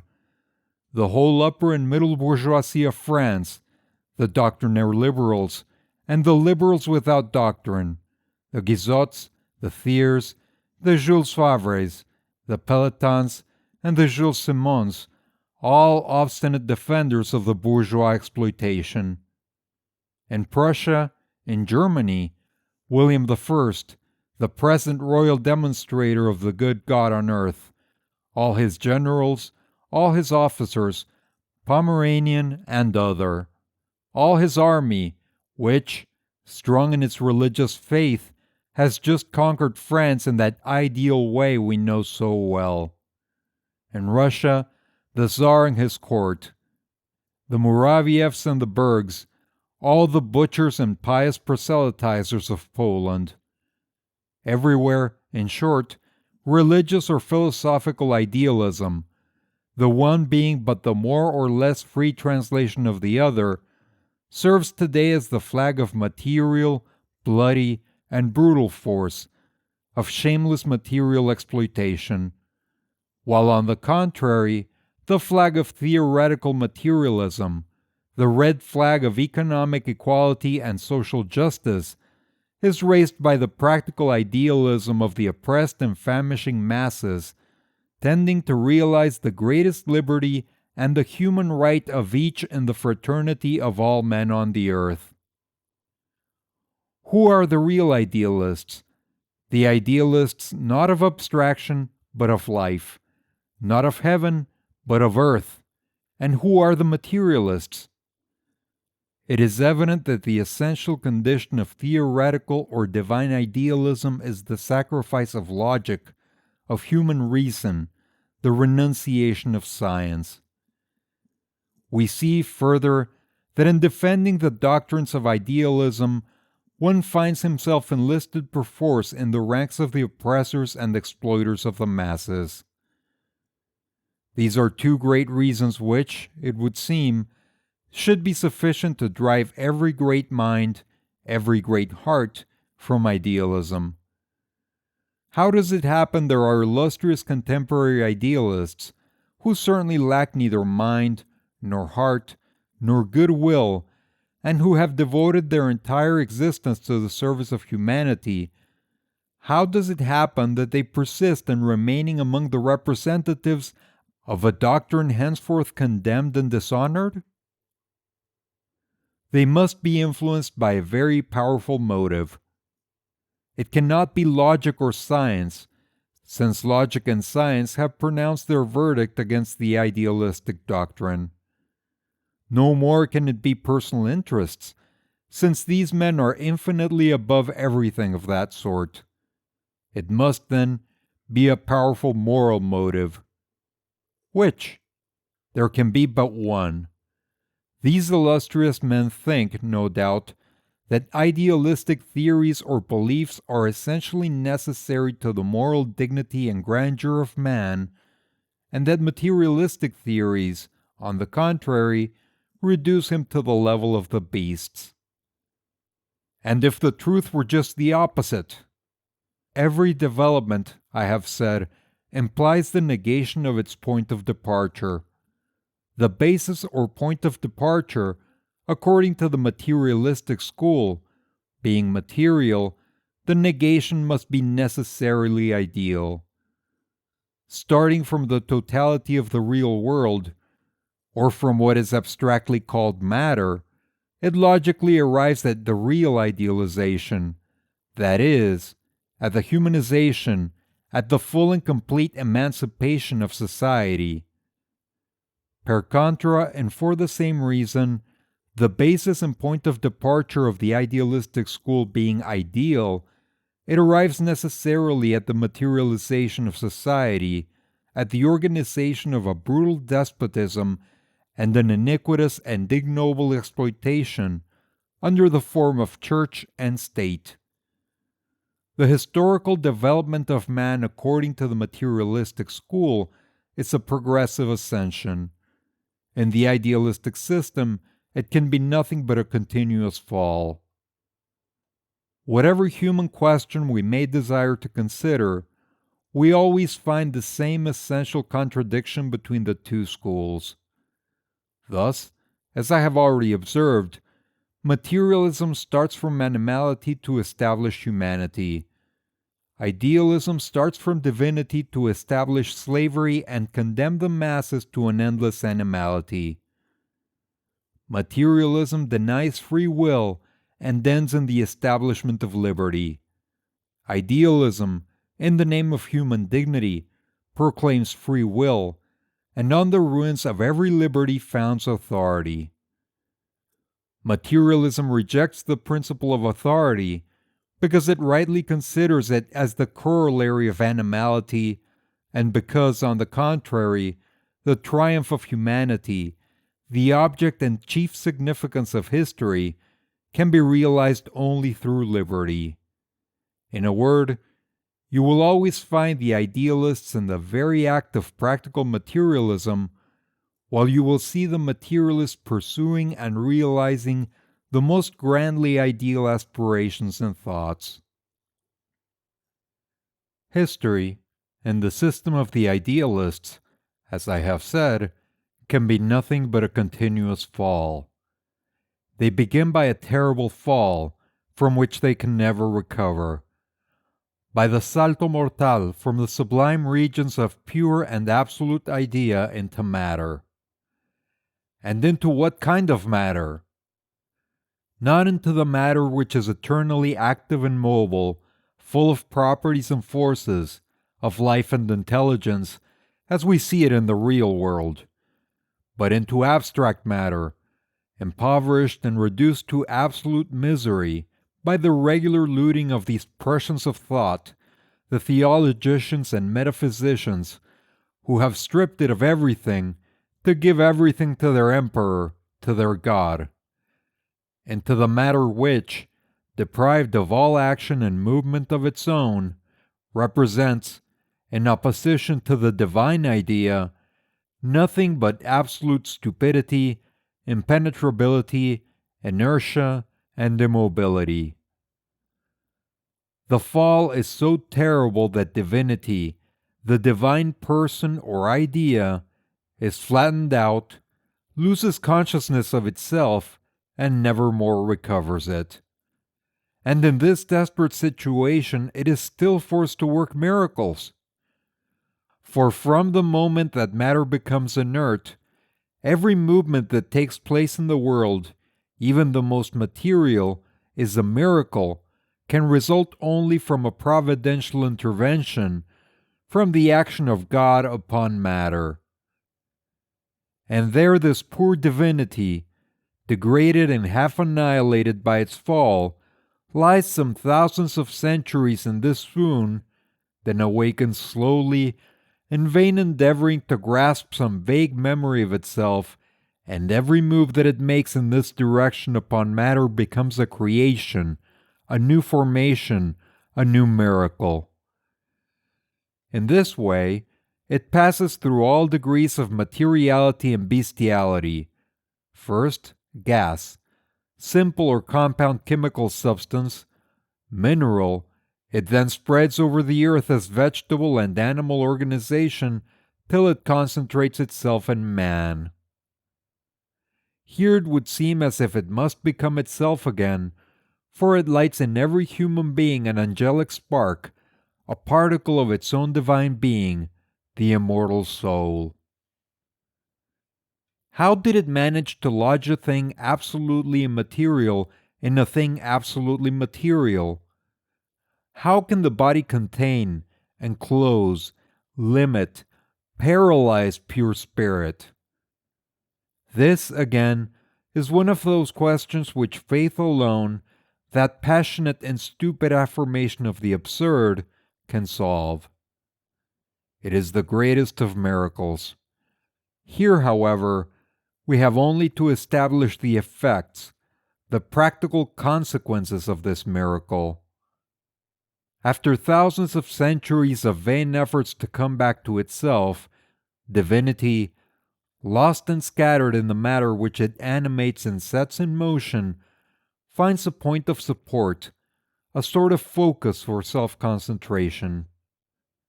The focus is man, his immortal soul singularly imprisoned in a mortal body. But each man considered individually is infinitely too limited, too small, to enclose the divine immensity. It can contain only a very small particle, immortal like the whole, but infinitely smaller than the whole. It follows that the divine being, the absolutely immaterial being, mind, is divisible like matter, another mystery whose solution must be left to faith. If God entire could find lodgment in each man, then each man would be God. We should have an immense quantity of gods, each limited by all the others, yet none the less infinite, a contradiction which would imply a mutual destruction of men, an impossibility of the existence of more than one. As for the particles, that is another matter.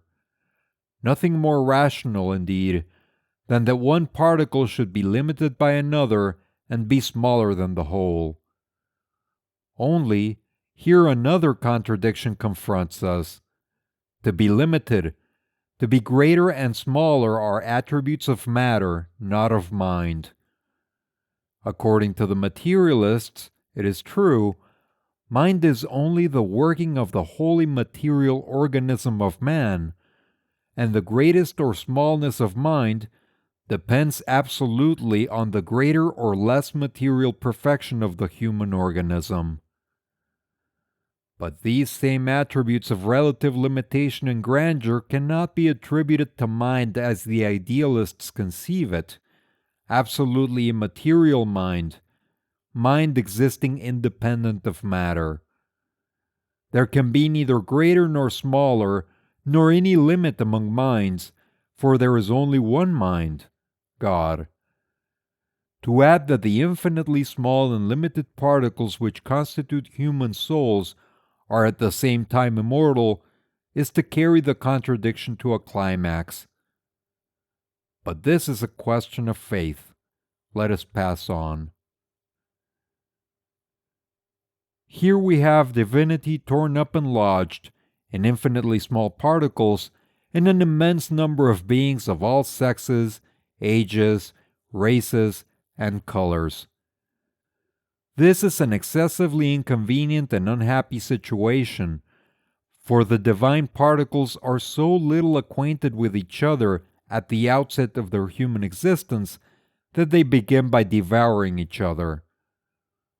Moreover, in the midst of this state of barbarism and wholly animal brutality, these divine particles, human souls, retain as it were a vague remembrance of their primitive divinity, and are irresistibly drawn towards their whole.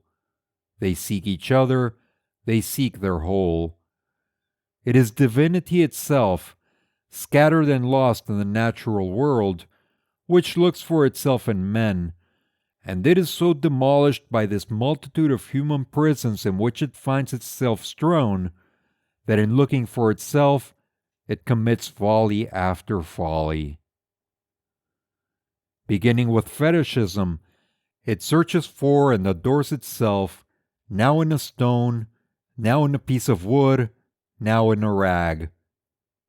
It is quite likely that it would never succeed in getting out of the rag if the other divinity, which was not allowed to fall into matter, and which is kept in a state of pure spirit in the sublime heights of the absolute ideal or in the celestial regions, had not had pity on it. Here is a new mystery, that of divinity dividing itself into two halves, both equally infinite, of which one, God the Father, stays in the purely immaterial regions, and the other, God the Son, falls into matter. We shall see directly, between these two divinities separated from each other, continuous relations established from above to below and from below to above, and these relations, considered as a single eternal and constant act, will constitute the Holy Ghost. Such, in its veritable theological and metaphysical meaning, is the great, the terrible mystery of the Christian Trinity. But let us lose no time in abandoning these heights to see what is going on upon earth. God the Father, seeing from the height of his eternal splendor that the poor God the Son, flattened out and astounded by his fall, is so plunged and lost in matter that even having reached human state, he has not yet recovered himself, decides to come to his aid. From this immense number of particles at once immortal, divine, and infinitely small, in which God the Son has disseminated himself so thoroughly that he does not know himself, God the Father chooses those most pleasing to him, picks his inspired persons, his prophets, his men of virtuous genius, the great benefactors and legislators of humanity, Zoroaster, Buddha, Moses, Confucius, Lycurgus, Solon, Socrates, the divine Plato, and above all Jesus Christ, the complete realization of God the Son, at last collected and concentrated in a single human person.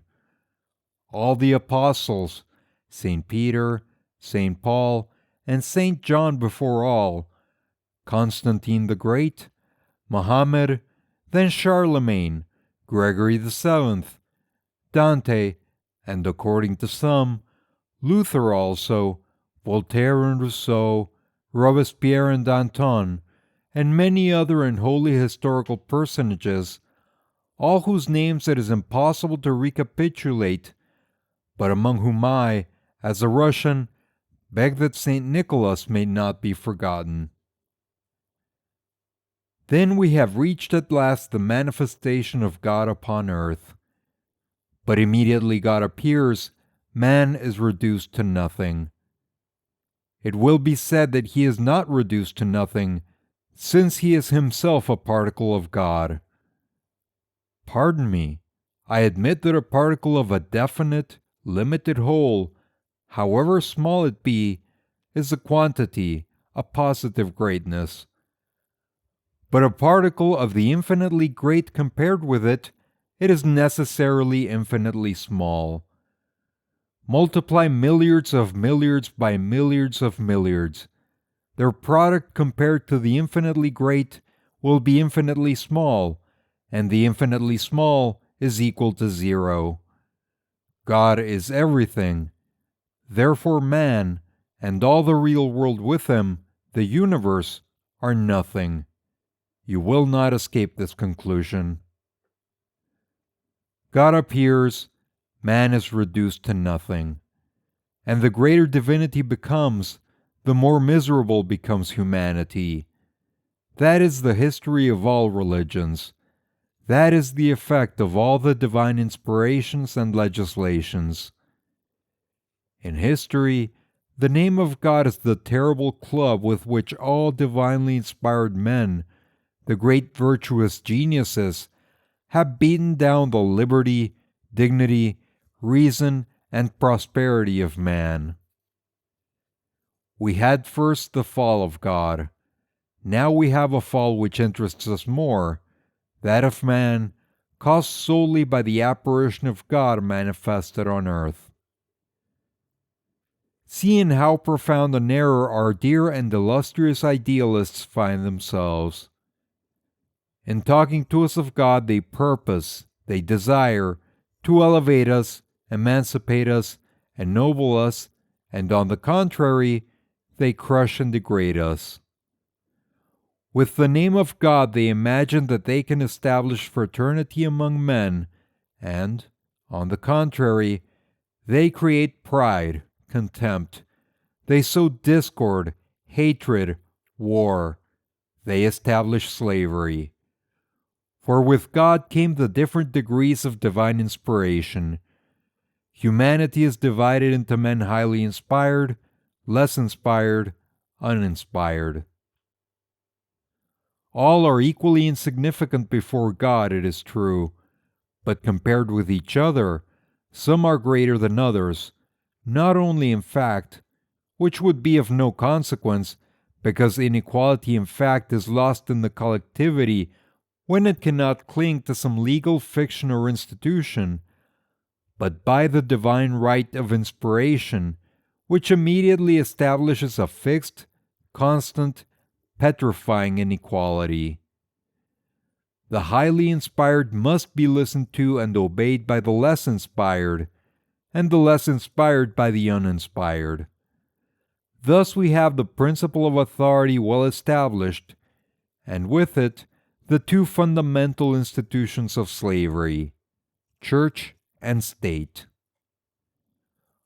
Of all despotisms, that of the doctrinaires or inspired religionists is the worst. They are so jealous of the glory of their God and of the triumph of their idea that they have no heart left for the liberty or the dignity or even the sufferings of living men, of real men. Divine zeal, preoccupation with the idea, finally dry up the tenderest souls, the most compassionate hearts, the sources of human love. Considering all that is, all that happens in the world from the point of view of eternity or of the abstract idea, they treat passing matters with disdain. But the whole life of real men, of men of flesh and bone, is composed only of passing matters. They themselves are only passing beings, who, once past, are replaced by others likewise passing, but never to return in person. Alone permanent or relatively eternal in men is humanity, which steadily developing, grows richer in passing from one generation to another. I say relatively eternal, because our planet once destroyed, it cannot fail to perish sooner or later, since everything which has begun must necessarily end, our planet once decomposed to serve undoubtedly as an element of some new formation in the system of the universe, which alone is really eternal, who knows what will become of our whole human development? Nevertheless, the moment of this dissolution being an enormous distance in the future, we may properly consider humanity, relatively to the short duration of human life, as eternal. But this very fact of progressive humanity is real and living only through its manifestations at different times, in definite places, in really living men, and not through its general idea. The general idea is always an abstraction, and, for that very reason, in some sort a negation of real life. I have stated in the appendix that human thought, and in consequence of this, science, can grasp and name only the general significance of real facts, their relations, their laws, in short, that which is permanent in their continual transformations, but never their material, individual side, palpitating, so to speak, with reality and life, and therefore fugitive and intangible. Science comprehends the thought of the reality, not reality itself, the thought of life, not life. That is its limit, its only really insuperable limit, because it is founded on the very nature of thought, which is the only organ of science. Upon this nature are based the indisputable rights and grand mission of science, but also its vital impotence and even its mischievous action whenever, through its official licensed representatives, it arrogantly claims the right to govern life. The mission of science is, by observation of the general relations of passing and real facts, to establish the general laws inherent in the development of the phenomena of the physical and social world.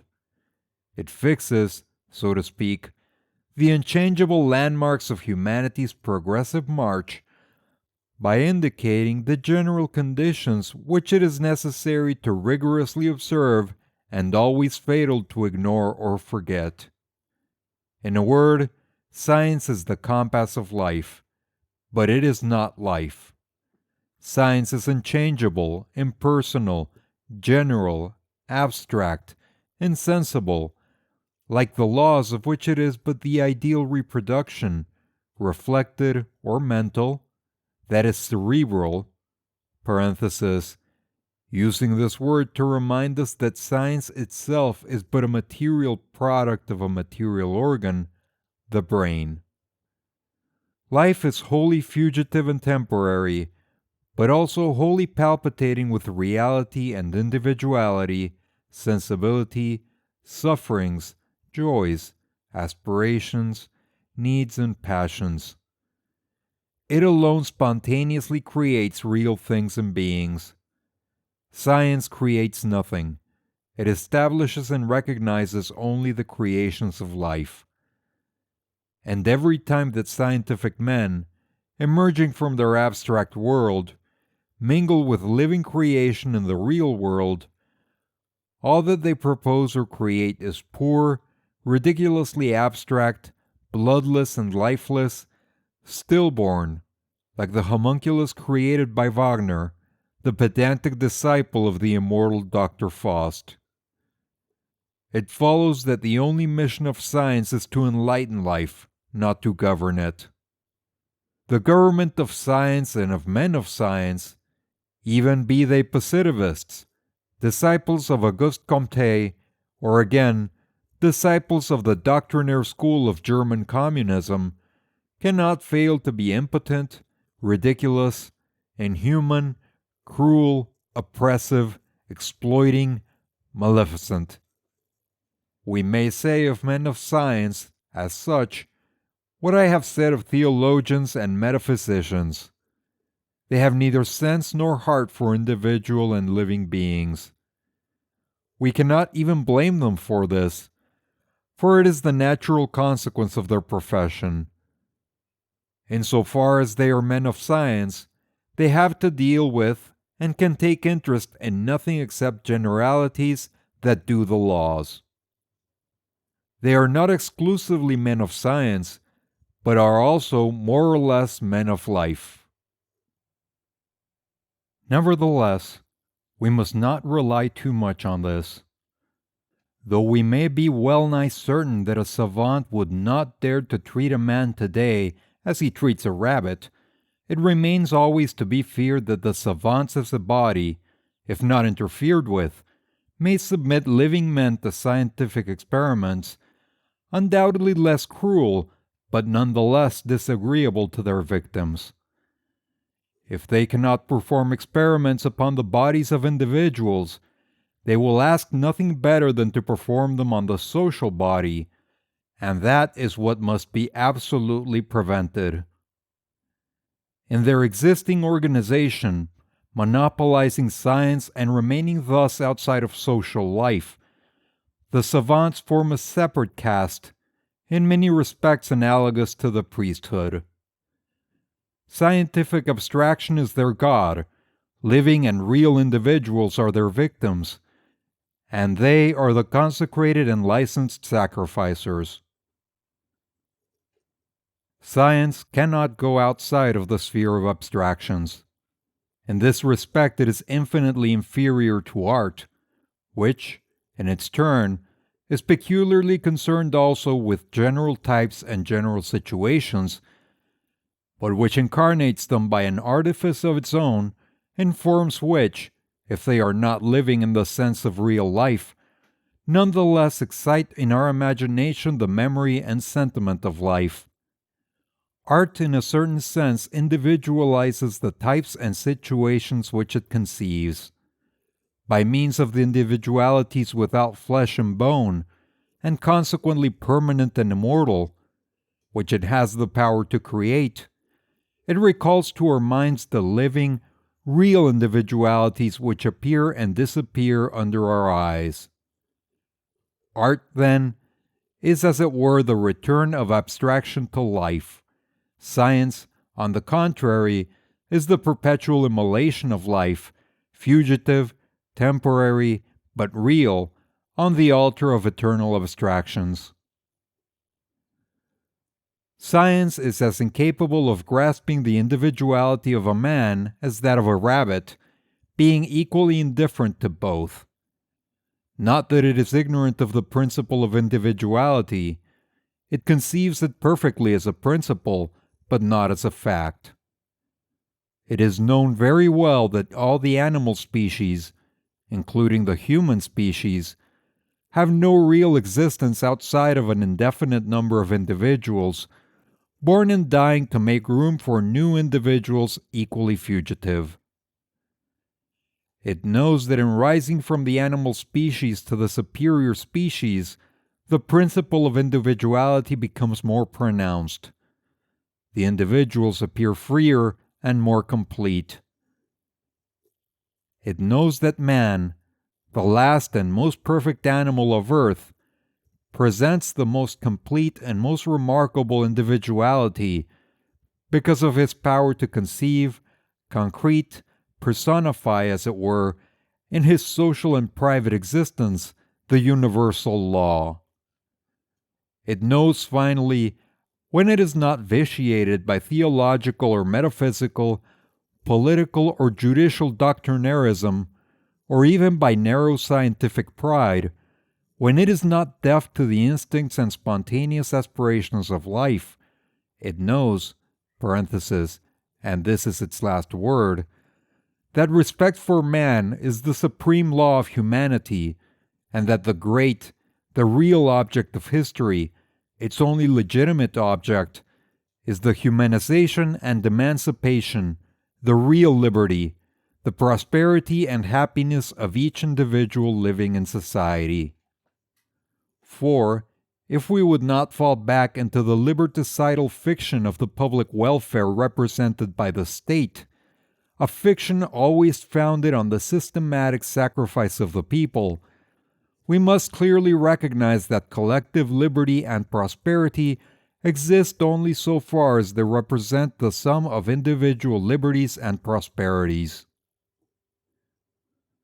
Science knows all these things, but it does not and cannot go beyond them. Abstraction being its very nature, it can well enough conceive the principle of real and living individuality, but it can have no dealings with real and living individuals. It concerns itself with individuals in general, but not with Peter or James, not with such or such a one, who, so far as it is concerned, do not, cannot have any existence. Its individuals, I repeat, are only abstractions. Now, history is made, not by abstract individuals, but by acting, living, and passing individuals. Abstractions advance only when borne forward by real men. For these beings made, not in idea only, but in reality of flesh and blood, science has no heart. It considers them at most as material for intellectual and social development. What does it care for the particular conditions and chance fate of Peter or James? It would make itself ridiculous, it would abdicate, it would annihilate itself, if it wished to concern itself with them otherwise than as examples in support of its eternal theories. And it would be ridiculous to wish it to do so, for its mission lies not there. It cannot grasp the concrete. It can move only in abstractions. Its mission is to busy itself with the situation and the general conditions of the existence and development, either of the human species in general, or of such a race, such a people, such a class or category of individuals. The general causes of their prosperity, their decline, and the best general methods of securing their progress in all ways. Provided it accomplishes this task broadly and rationally, it will do its whole duty, and it would be really unjust to expect more of it. But it would be equally ridiculous, it would be disastrous to entrust it with a mission which it is incapable of fulfilling. Since its own nature forces it to ignore the existence of Peter and James, it must never be permitted, nor must anybody be permitted in its name, to govern Peter and James, for it were capable of treating them almost as it treats rabbits. Or rather, it would continue to ignore them, but its licensed representatives, men not at all abstract, but on the contrary in very active life and having very substantial interests, yielding to the pernicious influence which privilege inevitably exercises upon men, would finally fleece other men in the name of science, just as they have been fleeced hitherto by priests, by politicians of all shades, and lawyers, in the name of God, of the state, of judicial right.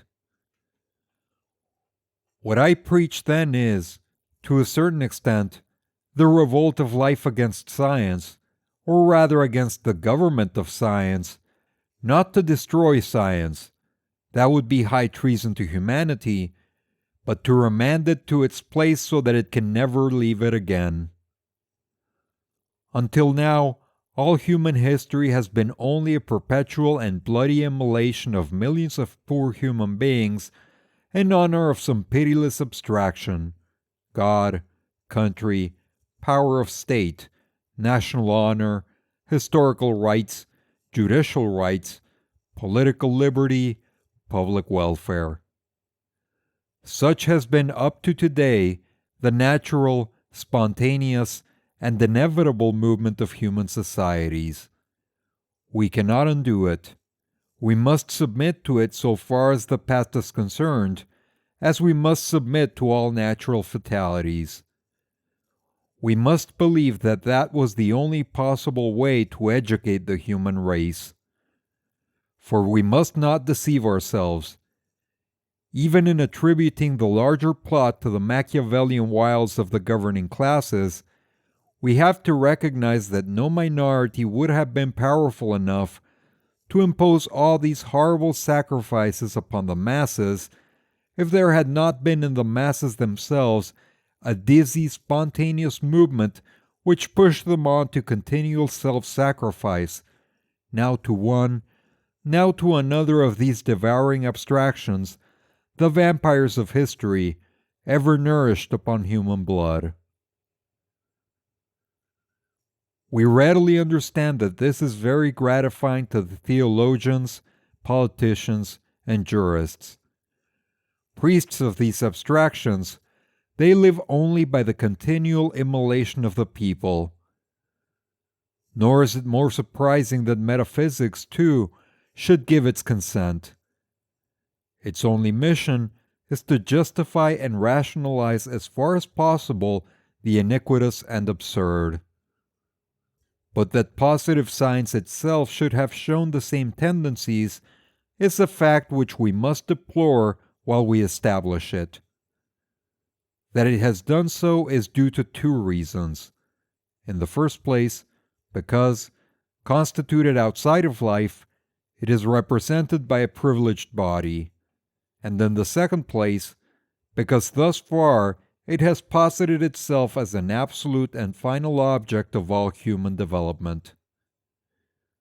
By a judicious criticism, which it can and finally will be forced to pass upon itself, it would understand, on the contrary, that it is only a means for the realization of a much higher object, that of the complete humanization of the real situation of all the real individuals who are born, who live, and who die on earth. The immense advantage of positive science over theology, metaphysics, politics, and judicial right consists in this, that, in place of the false and fatal abstractions set up by these doctrines, it posits true abstractions which express the general nature and logic of things, their general relations, and the general laws of their development. This separates it profoundly from all preceding doctrines, and will assure it forever a great position in society. It will constitute, in a certain sense, society's collective consciousness. But there is one aspect in which it resembles all these doctrines. Its only possible object being abstractions, it is forced by its very nature to ignore real men, outside of whom the truest abstractions have no existence. To remedy this radical defect, positive science will have to proceed by a different method from that followed by the doctrines of the past. The latter have taken advantage of the ignorance of the masses to sacrifice them with delight to their abstractions, which, by the way, are always very lucrative to those who represent them in flesh and bone. Positive science, recognizing its absolute inability to conceive real individuals and interest itself in their lot, must definitely and absolutely renounce all claim to the government of societies. For if it should meddle therein, it would only sacrifice continually the living men whom it ignores to the abstractions which constitute the sole object of its legitimate preoccupations. The true science of history, for instance, does not yet exist. Scarcely do we begin today to catch a glimpse of its extremely complicated conditions. But suppose it would be definitely developed, what could it give us? It would exhibit a faithful and rational picture of the natural development of the general conditions, material and ideal, economical, political and social, religious, philosophic, aesthetic and scientific, of the societies which have a history. But this universal picture of human civilization, however detailed it might be, would never show anything beyond general and consequently abstract estimates. The milliards of individuals who have furnished the living and suffering materials of this history, at once triumphant and dismal, triumphant by its general results, dismal by the immense hecatomb of human victims, quote, crushed under its car, those milliards of obscure individuals without whom none of the great abstract results of history would have been obtained, and who, bear in mind, have never benefited by any of these results, will find no place, not even the slightest, in our annals. They have lived and been sacrificed, crushed for the good of abstract humanity, that is all. Shall we blame the science of history? That would be unjust and ridiculous. Individuals cannot be grasped by thought, by reflection, or even by human speech, which is capable of expressing abstractions only. They cannot be grasped in the present day any more than in the past. Therefore, social science itself, the science of the future, will necessarily continue to ignore them. All we have a right to demand of it is that it shall point us with a faithful and sure hand to the general causes of individual suffering. Among these causes, it will not forget the immolation and subordination, parenthesis, still too frequent, alas, of living individuals to abstract generalities, at the same time showing us the general conditions necessary to the real emancipation of the individuals living in society. That is its mission. Those are its limits, beyond which the action of social science can only be impotent and fatal. Beyond those limits, being the doctrinaire and governmental pretensions of its licensed representatives, its priests. It is time to have done with all popes and priests. We want them no longer, even if they call themselves social democrats. Once more, the sole mission of science is to light the road. Only life, delivered from all its governmental and doctrinaire barriers, and given full liberty of action, can create. How solve this antinomy? On the one hand, science is indispensable to the rational organization of society. On the other, being incapable of interesting itself in that which is real and living, it must not interfere with the living or practical organization of society. This contradiction can be solved only in one way: by the liquidation of science as a moral being existing outside the life of all, and represented by a body of vervade savants. It must spread among the masses. Science, being called upon to henceforth represent society's collective consciousness, must really become the property of everybody. Thereby, without losing any of its universal character, of which it can never divest itself without ceasing to be science, and while continuing to concern itself exclusively with general causes, the condition and fixed relation of individuals and things, it will become one in fact with the immediate and real life of all individuals. That will be a movement analogous to that which said to the Protestants at the beginning of the Reformation that there was no further need of priests for man, who would henceforth be his own priest, every man, thanks to the invisible intervention of the Lord Jesus Christ alone, having at last succeeded in swallowing his good God. But here the question is not of Jesus Christ, nor good God, nor of political liberty, nor of judicial right, things all theologically or metaphysically revealed, and all alike indigestible. The world of scientific abstractions is not revealed. It is inherent in the real world, of which it is only the general or abstract expression and representation.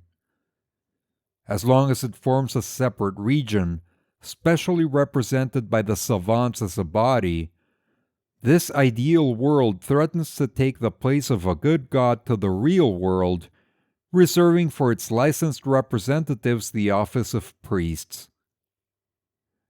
That is the reason why it is necessary to dissolve the special social organization of the savants by general instruction, equal for all in all things, in order that the masses, ceasing to be flocks led and shorn by privileged priests, may take into their own hands the direction of their destinies. But until the masses shall have reached this degree of instruction, will it be necessary to leave them to the government of scientific men? Certainly not. It would be better for them to dispense with science than allow themselves to be governed by savants. The first consequence of the government of these men would be to render science inaccessible to the people, and such a government would necessarily be aristocratic because the existing scientific institutions are essentially aristocratic. An aristocracy of learning, from the practical point of view the most implacable, and from the social point of view the most haughty and insulting, such would be the power established in the name of science. This regime would be capable of paralyzing the life and movement of society. The savants, always presumptuous, ever self-sufficient, and ever impotent, would desire to meddle with everything, and the sources of life would dry up under the breath of their abstractions. Once more, life, not science, creates life. The spontaneous action of the people themselves alone can create liberty. Undoubtedly, it would be a very fortunate thing if science could, from this day forth, illuminate the spontaneous march of the people towards their emancipation. But better an absence of light than a false and feeble light, kindled only to mislead those who follow it. After all, the people will not lack light. Not in vain have they traversed a long historic career and paid for their errors by centuries of misery. The practical summary of their painful experiences constitutes a sort of traditional science, which in certain respects is worth as much as theoretical science. Last of all, a portion of the youth, those of the bourgeois students who feel hatred enough for the falsehood, hypocrisy, injustice, and cowardice of the bourgeoisie to find courage to turn their backs upon it, and passion enough to unreservedly embrace the just and human cause of the proletariat, those will be, as I have already said, fraternal instructors of the people. Thanks to them, there will be no occasion for the government of the savants. If the people should beware of the government of the savants, all the more should they provide against that of the inspired idealists. The more sincere these believers and poets of heaven, the more dangerous they become. The scientific abstraction, I have said, is a rational abstraction, true in its essence, necessary to life, of which it is the theoretical representation, or, if one prefers, the conscience. It may, it must be, absorbed and digested by life.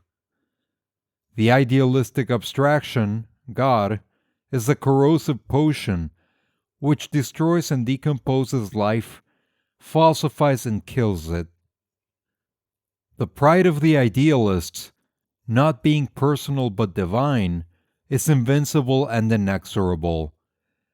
It may, it must die, but it will never yield, and while it has a breath left, it will try to subject man to its God, just as the lieutenants of Prussia, these practical idealists of Germany, would like to see the people crushed under the spurred boot of their emperor.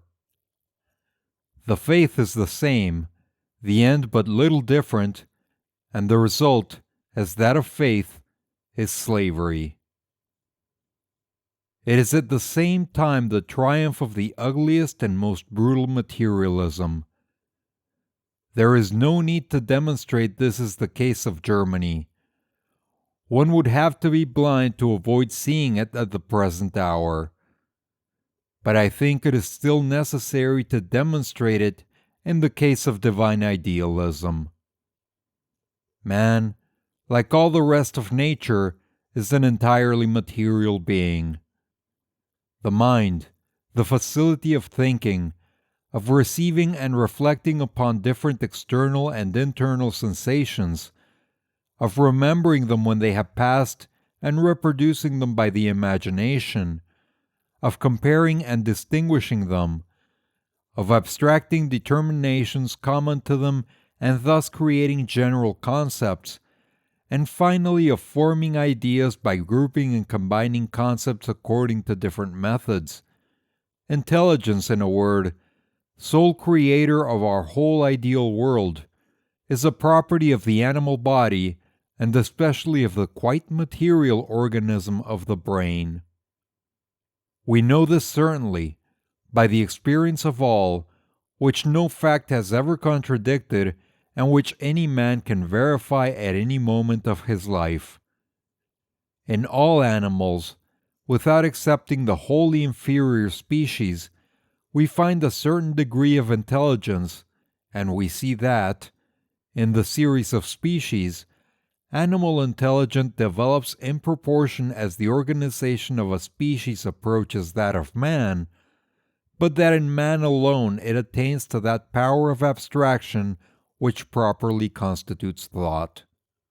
Universal experience, which is the sole origin, the source of all our knowledge, shows us, therefore, that all intelligence is always attached to some animal body, and that the intensity, the power of this animal function depends upon the relative perfection of the organism. The latter of these results of universal experience is not applicable only to the different animal species. We establish it likewise in men, whose intellectual and moral power depends so clearly upon the greater or less perfection of their organism as a race, as a nation, as a class, and as individuals, that it is not necessary to insist upon this point. On the other hand, it is certain that no man has ever seen or can see pure mind, detached from all material form, existing separately from any animal body whatsoever. But if no person has seen it, how is it that men have come to believe in its existence? The fact of this belief is certain, and if not universal, as all the idealists pretend, at least very general, and as such it is entirely worthy of our closest attention, for a general belief, however foolish it may be, exercises too potent a sway over the destiny of men to warrant us in ignoring or putting it aside. The explanation of this belief, moreover, is rational enough. The example afforded us by children and young people, and even by many men long past the age of majority, shows us that man may use his mental faculties for a long time before accounting to himself for the way in which he uses them, before becoming clearly conscious of it. During this working of the mind unconscious of itself, during this action of innocent or believing intelligence, man, obsessed by the external world, pushed on by that internal goad called life and its manifold necessities, creates a quantity of imaginations, concepts, and ideas necessarily very imperfect at first, and conforming but slightly to the reality of the things and facts which they endeavor to express. Not having yet the consciousness of his own intelligent action, not knowing yet that he himself has produced and continues to produce these imaginations, these concepts, these ideas, ignoring their wholly subjective, that is, human, origin, he must naturally consider them as objective beings, as real beings, wholly independent of him, existing by themselves and in themselves. It was thus that primitive peoples, emerging slowly from their animal innocence, created their gods. Having created them, not suspecting that they themselves were the real creators, they worshipped them. Considering them as real beings infinitely superior to themselves, they attributed omnipotence to them and recognized themselves as their creatures, their slaves. As fast as human ideas develop, the gods, who, as I have already stated, were never anything more than a fantastic, ideal, poetical reverberation or an inverted image, became idealized also. At first gross fetishes, they gradually become pure spirits, existing outside of the visible world, and, at last, in the course of a long historic evolution, are confounded into a single divine being, pure, eternal, absolute spirit, creator and master of the worlds. In every development, just or false, real or imaginary, collective or individual, it is always the first step, the first act, that is the most difficult. That step once taken, the rest follows naturally as a necessary consequence. The difficult step in the historical development of this terrible religious insanity which continues to obsess and crush us was to posit a divine world as such, outside the world. This first act of madness, so natural from the physiological point of view and consequently necessary in the history of humanity, was not accomplished at a single stroke. I know not how many centuries were needed to develop this belief and make it a governing influence upon the mental customs of men. But, once established, it became omnipotent, as each insane notion necessarily becomes when it takes possession of a man's brain. Take a madman, whatever the object of his madness. You will find that obscure and fixed idea which obsesses him seems to him the most natural thing in the world, and that, on the contrary, the real things which contradict this idea seem to him ridiculous and odious follies. Well, religion is a collective insanity, the more powerful because it is traditional folly, and because its origin is lost in the most remote antiquity. As collective insanity, it has penetrated to the very depths of the public and private existence of the peoples. It is incarnate in society. It has become, so to speak, the collective soul and thought. Every man is enveloped in it from his birth. He sucks it in with his mother's milk, absorbs it with all that he touches, all that he sees. He is so exclusively fed upon it, so poisoned and penetrated by it in all his being, that later, however powerful his natural mind, he has to make unheard of efforts to deliver himself from it, and even then never completely succeeds. We have one proof of this in our modern idealists, and another in our doctrinaire materialists, the German communists. They have found no way to shake off the religion of the state. The supernatural world, the divine world, once well established in the imagination of the peoples, the development of the various religious systems has followed its natural and logical course, conforming, moreover, in all things, to the contemporary development of economical and political relations of which it has been in all ages, in the world of religious fancy, the faithful reproduction and divine consecration. Thus has the collective and historical insanity which calls itself religion been developed since fetishism, passing through all the stages from polytheism to Christian monotheism. The second step in the development of religious beliefs Undoubtedly the most difficult, next to the establishment of a separate divine world, was precisely this transition from polytheism to monotheism, from the religious materialism of the pagans to the spiritualistic faith of the Christians. The pagan gods, and this was their principal characteristic, were first of all exclusively national gods.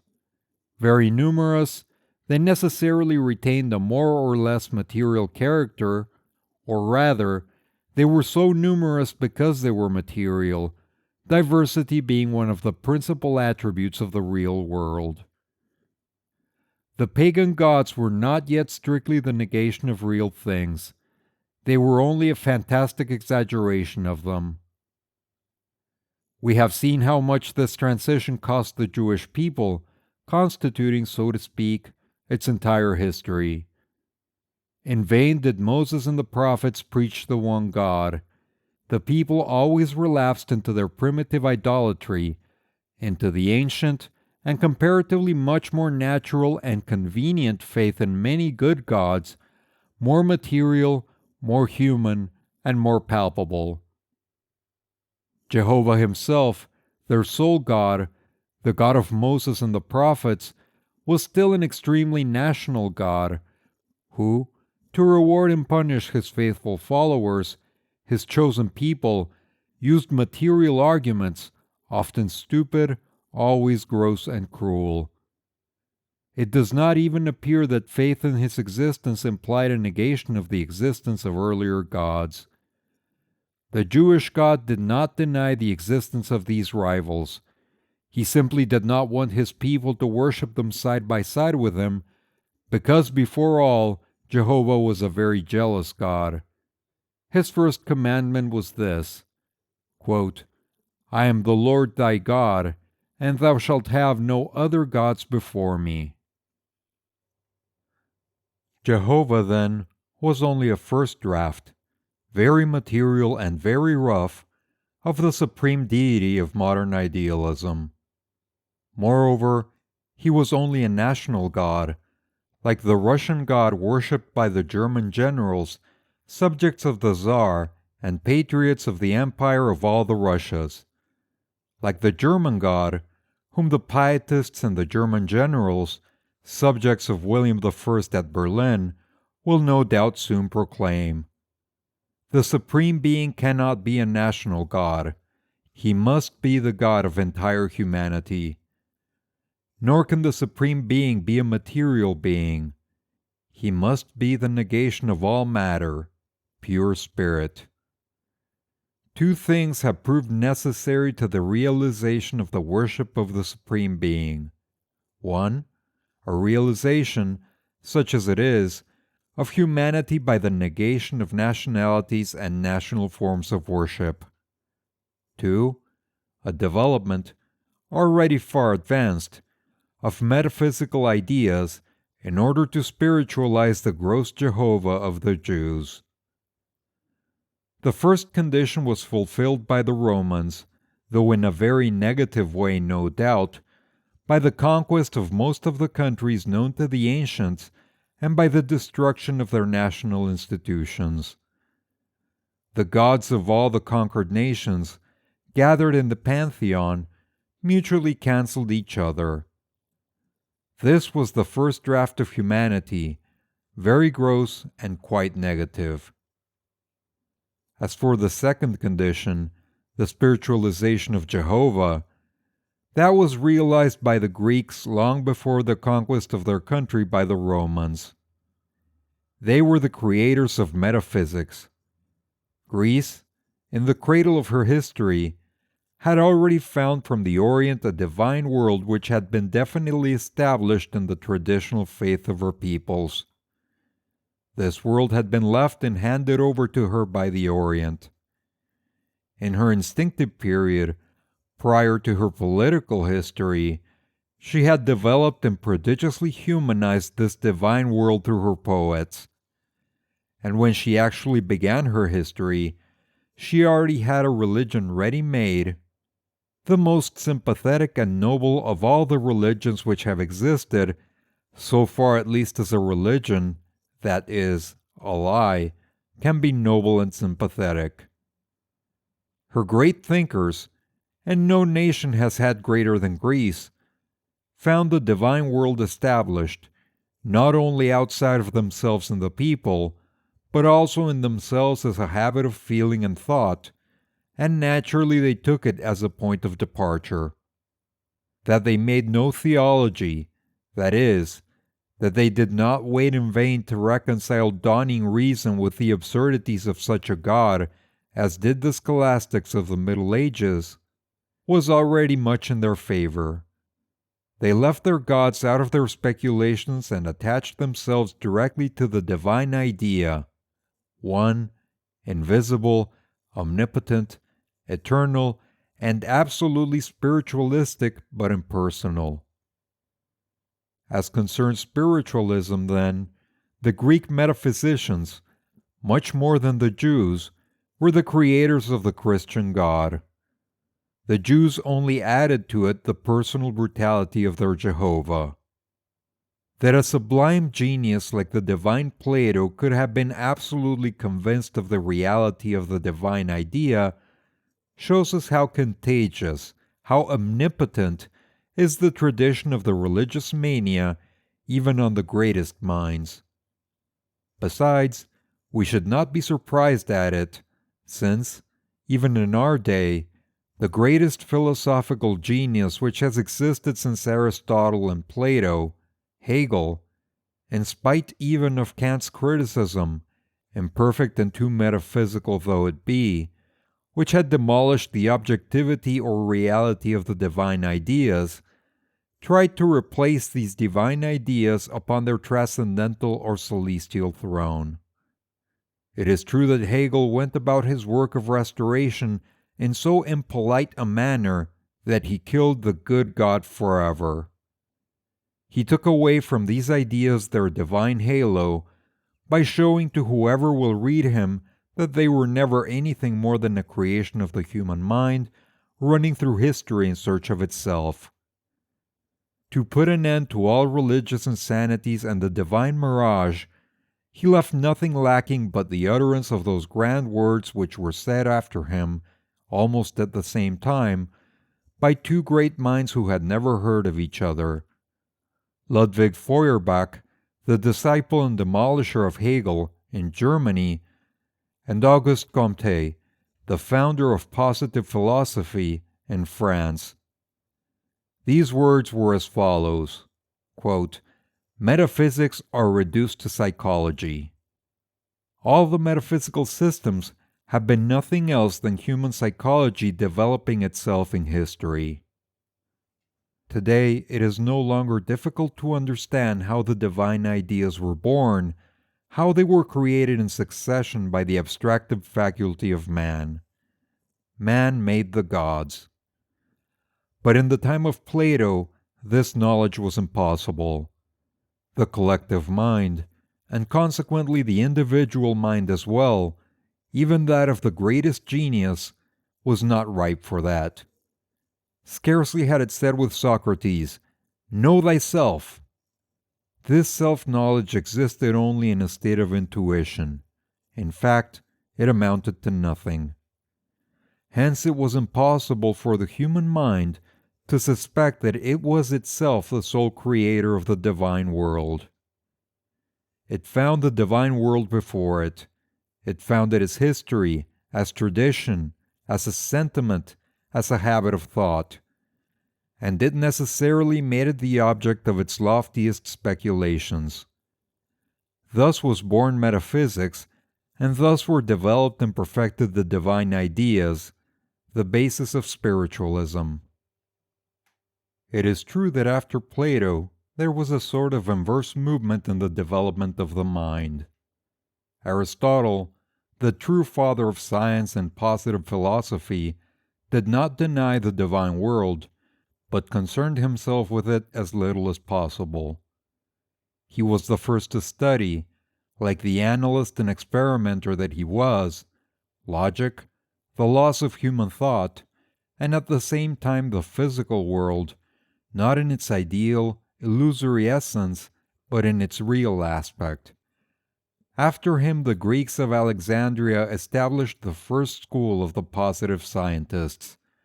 They were atheists, but their atheism left no mark on their contemporaries. Science tended more and more to separate itself from life. After Plato, divine ideas were rejected in metaphysics themselves. This was done by the Epicureans and skeptics, two sects who contributed much to the degradation of human aristocracy, but they had no effect upon the masses. Another school, infinitely more influential, was formed at Alexandria. This was the school of Neoplatonists. These, confounding in an impure mixture the monstrous imaginations of the Orient with the ideas of Plato, were the true originators, and later the elaborators, of the Christian dogmas. Thus the personal and gross egoism of Jehovah, the not less brutal and gross Roman conquest, and the metaphysical ideal speculation of the Greeks, materialized by contact with the Orient, were the three historical elements which made up the spiritualistic religion of the Christians. Before the altar of a unique and supreme God was raised on the ruins of the numerous altars of the pagan gods, the autonomy of the various nations composing the pagan or ancient world had to be destroyed first. This was very brutally done by the Romans, who, by conquering the greatest part of the globe known to the ancients, laid the first foundations, quite gross and negative ones no doubt, of humanity. A God thus raised above the national differences, material and social, of all countries, and in a certain sense the direct negation of them, must necessarily be an immaterial and abstract being.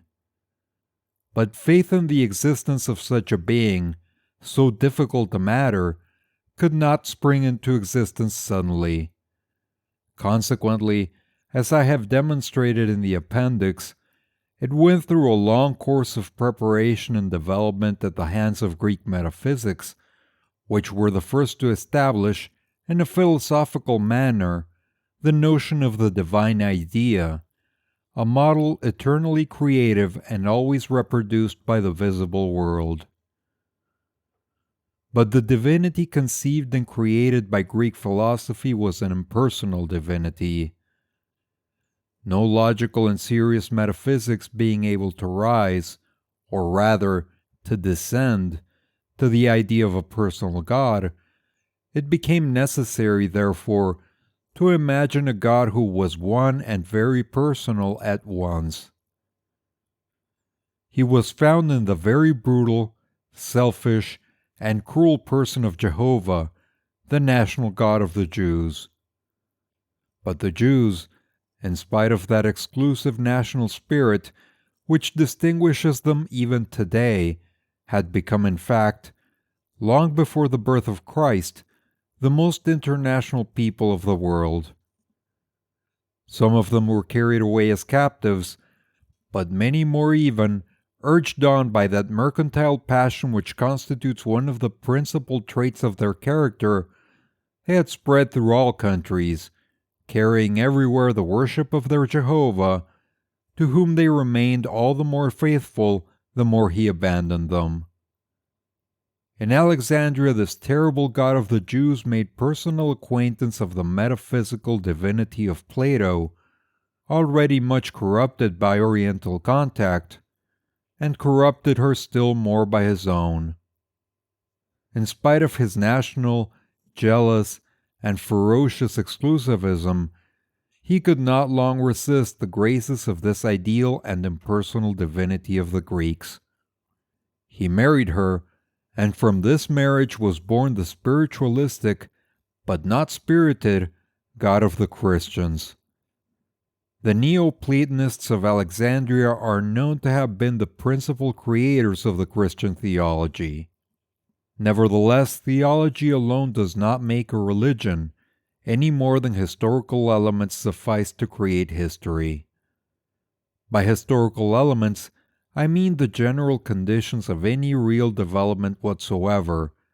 For example, in this case, the conquest of the world by the Romans and the meeting of the God of the Jews with the ideal of divinity of the Greeks.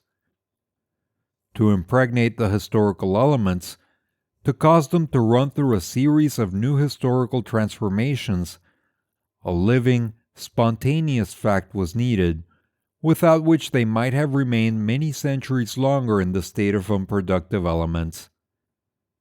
This fact was not lacking in Christianity. It was the propagandism, martyrdom, and death of Jesus Christ.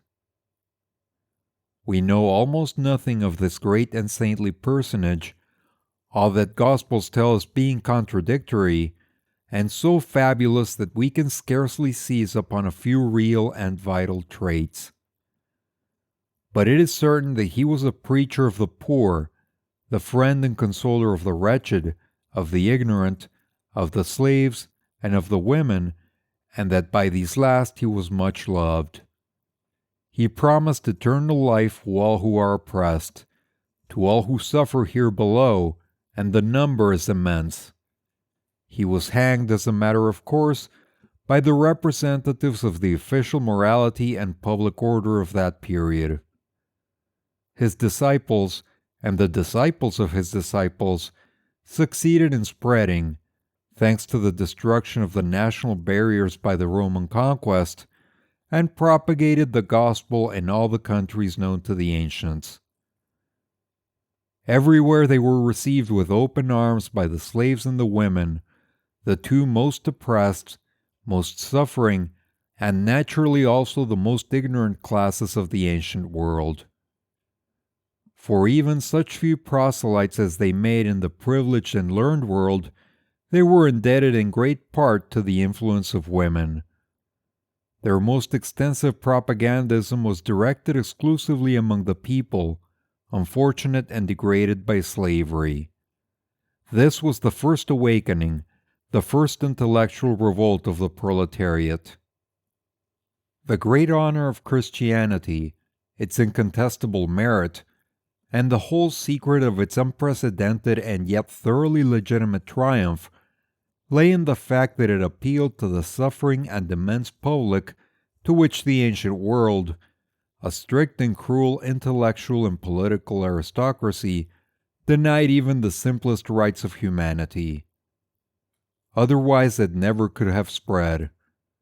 The doctrine taught by the apostles of Christ, wholly consoling as it may have seemed to the unfortunate, was too revolting, too absurd from the standpoint of human reason, ever to have been accepted by enlightened men.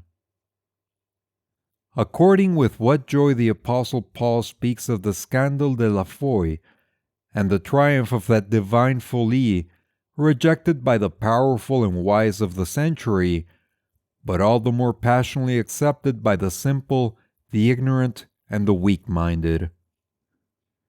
Indeed, there must have been very deep-seated satisfaction with life, a very intense thirst of heart, and an almost absolute poverty of thought, to secure the acceptance of the Christian absurdity, the most audacious and monstrous of all religious absurdities. This was not only the negation of all the political, social, and religious institutions of antiquity.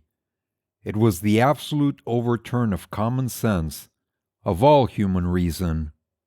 The living being, the real world, were considered thereafter as nothing, whereas the product of man's abstractive faculty, the last and supreme abstraction in which this faculty, far beyond existing things, even beyond the most general determinations of the living being, the ideas of space and time, having nothing left to advance beyond, rests in contemplation of his emptiness and absolute immobility. That abstraction, that caput mortuum, absolutely void of all contents, the true nothing, God, is proclaimed the only real, eternal, all-powerful being.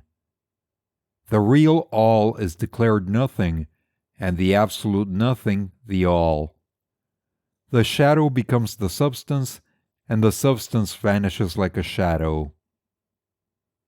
All this was audacity and absurdity unspeakable, the true scandale de la foi, the triumph of credulous stupidity over the mind for the masses, and, for a few, the triumphant irony of a mind wearied, corrupted, disillusioned, and disgusted in honest and serious search for truth.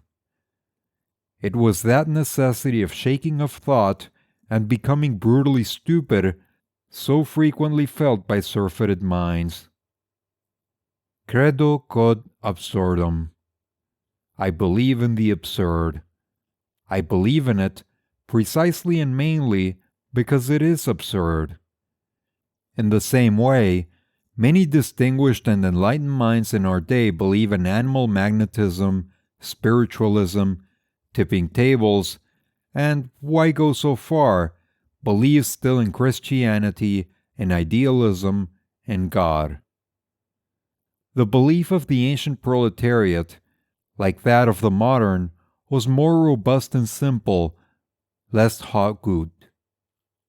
The Christian propagandism appealed to its heart, not to its mind, to its eternal aspirations, its necessities, its sufferings, its slavery, not to reason, which still slept and therefore could know nothing about logical contradictions and the evidence of the absurd.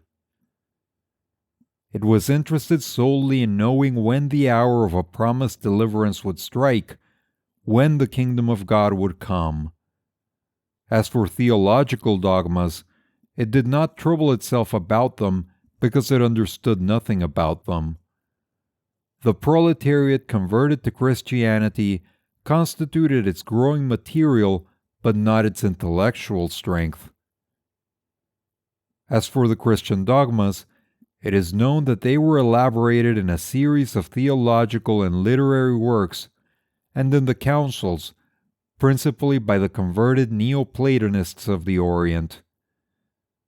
The Greek mind had fallen so low that, in the 4th century of the Christian era, the period of the First Council, the idea of a personal God, pure, eternal, absolute mind, creator and supreme master, existing outside of the world, was unanimously accepted by the Church Fathers.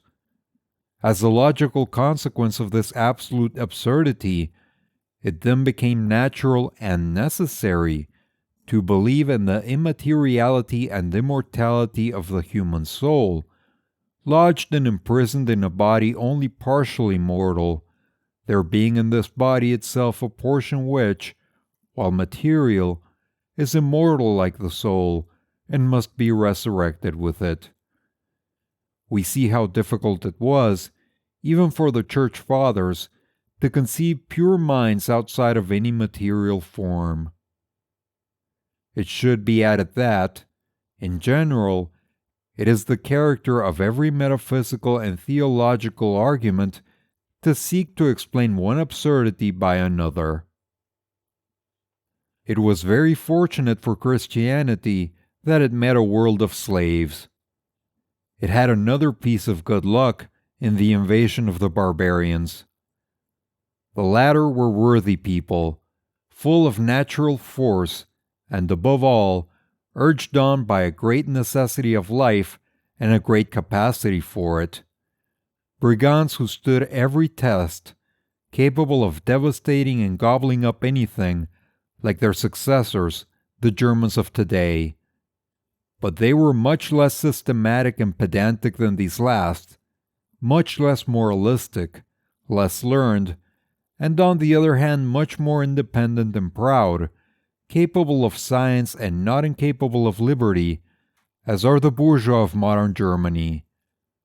But in spite of all their great qualities, they were nothing but barbarians, that is, as indifferent to all questions of theology and metaphysics as the ancient slaves, a great number of whom, moreover, belonged to their race, so that, their practical repugnance once overcome, it was not difficult to convert them theoretically to Christianity. For 10 centuries, Christianity, armed with the omnipotence of church and state, and opposed by no competition, was able to deprave, debase, and falsify the mind of Europe. It had no competitors, because outside of the church there were neither thinkers nor educated persons. It alone thought, it alone spoke and wrote, it alone taught. Though heresies arose in its bosom, they affected only the theological or practical developments of the fundamental dogma, never that dogma itself. The belief in God, pure spirit and creator of the world, and the belief in the immateriality of the soul remained untouched.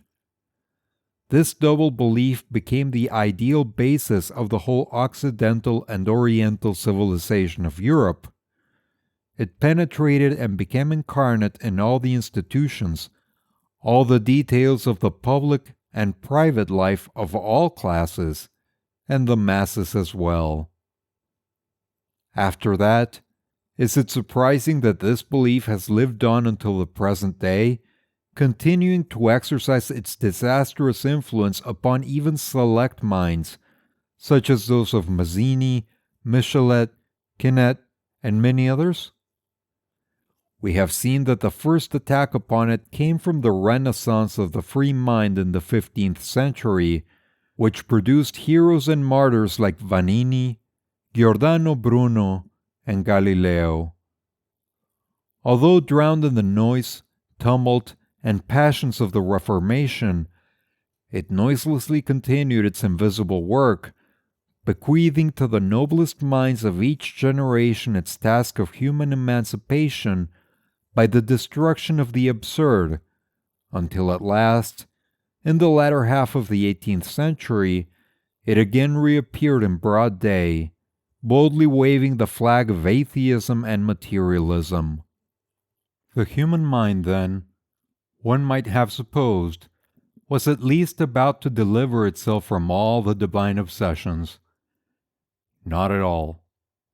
The divine falsehood upon which humanity had been feeding for 18th centuries, speaking of Christianity only, was once more to show itself more powerful than human truth.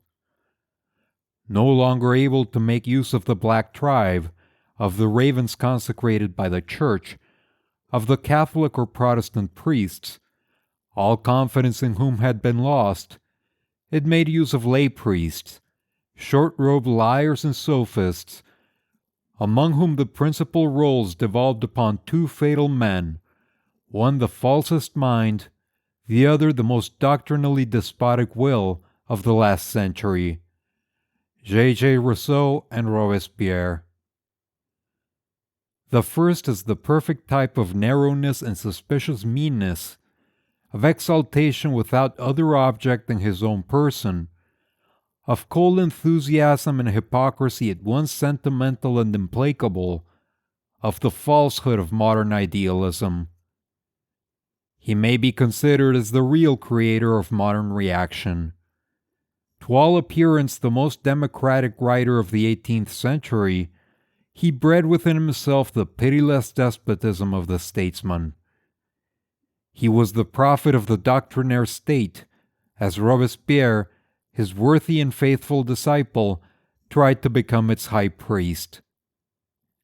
Having heard the saying of Voltaire that, if God did not exist, it would be necessary to invent him, J. Rousseau invented the Supreme Being, the abstract and sterile God of the deists.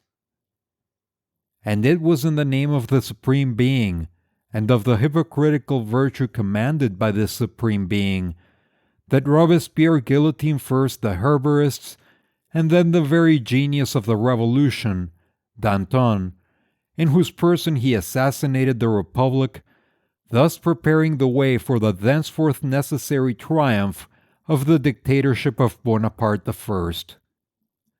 After this great triumph, the idealistic reaction sought and found servants less fanatical, less terrible, nearer to the diminished stature of the actual bourgeoisie. In France, Chateaubriand, Lamartine, and, shall I say it? Why not? All must be said if it is truth. Victor Hugo himself, the Democrat, the Republican, the quasi-socialist of today, and after them the whole melancholy and sentimental company of poor and pallid minds who, under the leadership of these masters, established the modern Romantic school. In Germany, the Schlegels, the Tiecks, the Novales, the Werners, the Schellings, and so many others besides, whose names do not even deserve to be recalled. The literature created by this school was the very reign of ghosts and phantasms. It could not stand the sunlight. The twilight alone permitted it to live. No more could it stand the brutal contact of the masses. It was the literature of the tender, delicate, distinguished souls, aspiring to heaven and living on earth as if in spite of themselves. It had a horror and contempt for the politics and questions of the day, but when perchance it referred to them, it showed itself frankly reactionary, took the side of the church against the insolence of the freethinkers, of the kings against the peoples, and of all the aristocrats against the vile rabble of the streets. For the rest, as I have just said, the dominant feature of the school of Romanticism was a quasi-complete indifference to politics. Amid the clouds in which it lived, could be distinguished two real points: the rapid development of bourgeois materialism and the ungovernable outburst of individual vanities. To understand this romantic literature, the reason for its existence must be sought in the transformation which had been effected in the bosom of the bourgeois class since the Revolution of 1793. From the Renaissance and the Reformation down to the Revolution, the bourgeoisie, if not in Germany, at least in Italy, in France, in Switzerland, in England, in Holland, was the hero and representative of the revolutionary genius of history. From its bosom sprang most of the freethinkers of the 15th century, the religious reformers of the two following centuries, and the apostles of human emancipation, including this time those of Germany of the past century. It alone, naturally supported by the powerful arm of the people who had faith in it, made the revolution of 1789 and 93. It proclaimed the downfall of royalty and of the church, the fraternity of the peoples, the rights of man and of the citizen. Those are its titles to glory. They are immortal. Soon it split. A considerable portion of the purchasers of national property having become rich, and supporting themselves no longer on the proletariat of the cities, but on the major portion of the peasants of France, these also having become landed proprietors, had no aspiration left but for peace, the re-establishment of public order, and the foundation of a strong and regular government. It therefore welcomed with joy the dictatorship of the first Bonaparte, and although always Voltairian, did not view with displeasure the concordat with the Pope and the re-establishment of the official church in France. Quote, "Religion is so necessary to the people," which means that, satiated themselves, this portion of the bourgeoisie then began to see that it was needful to the maintenance of their situation and the preservation of their newly acquired estates to appease the unsatisfied hunger of the people by promises of heavenly manna. Then it was that Chateaubriand began to preach. Napoleon fell, and the Restoration brought back into France the legitimate monarchy, and with it the power of the church and of the nobles, who regained, if not the whole, at least a considerable portion of their former influence. This reaction threw the bourgeoisie back into the Revolution, And with the revolutionary spirit, that of skepticism was also reawakened in it. It set Chateaubriand aside and began to read Voltaire again. But it did not go so far as Diderot.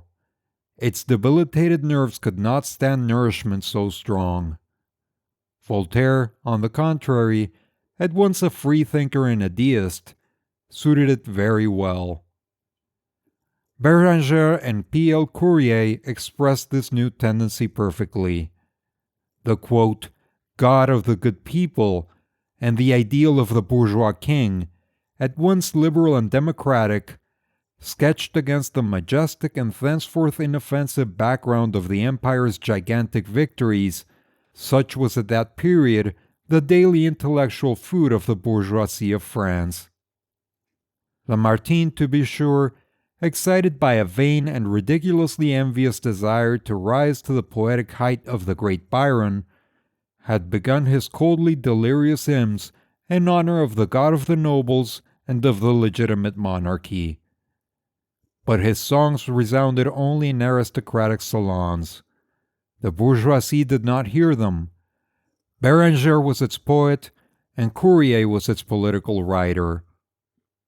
The Revolution of July resulted in lifting its tastes.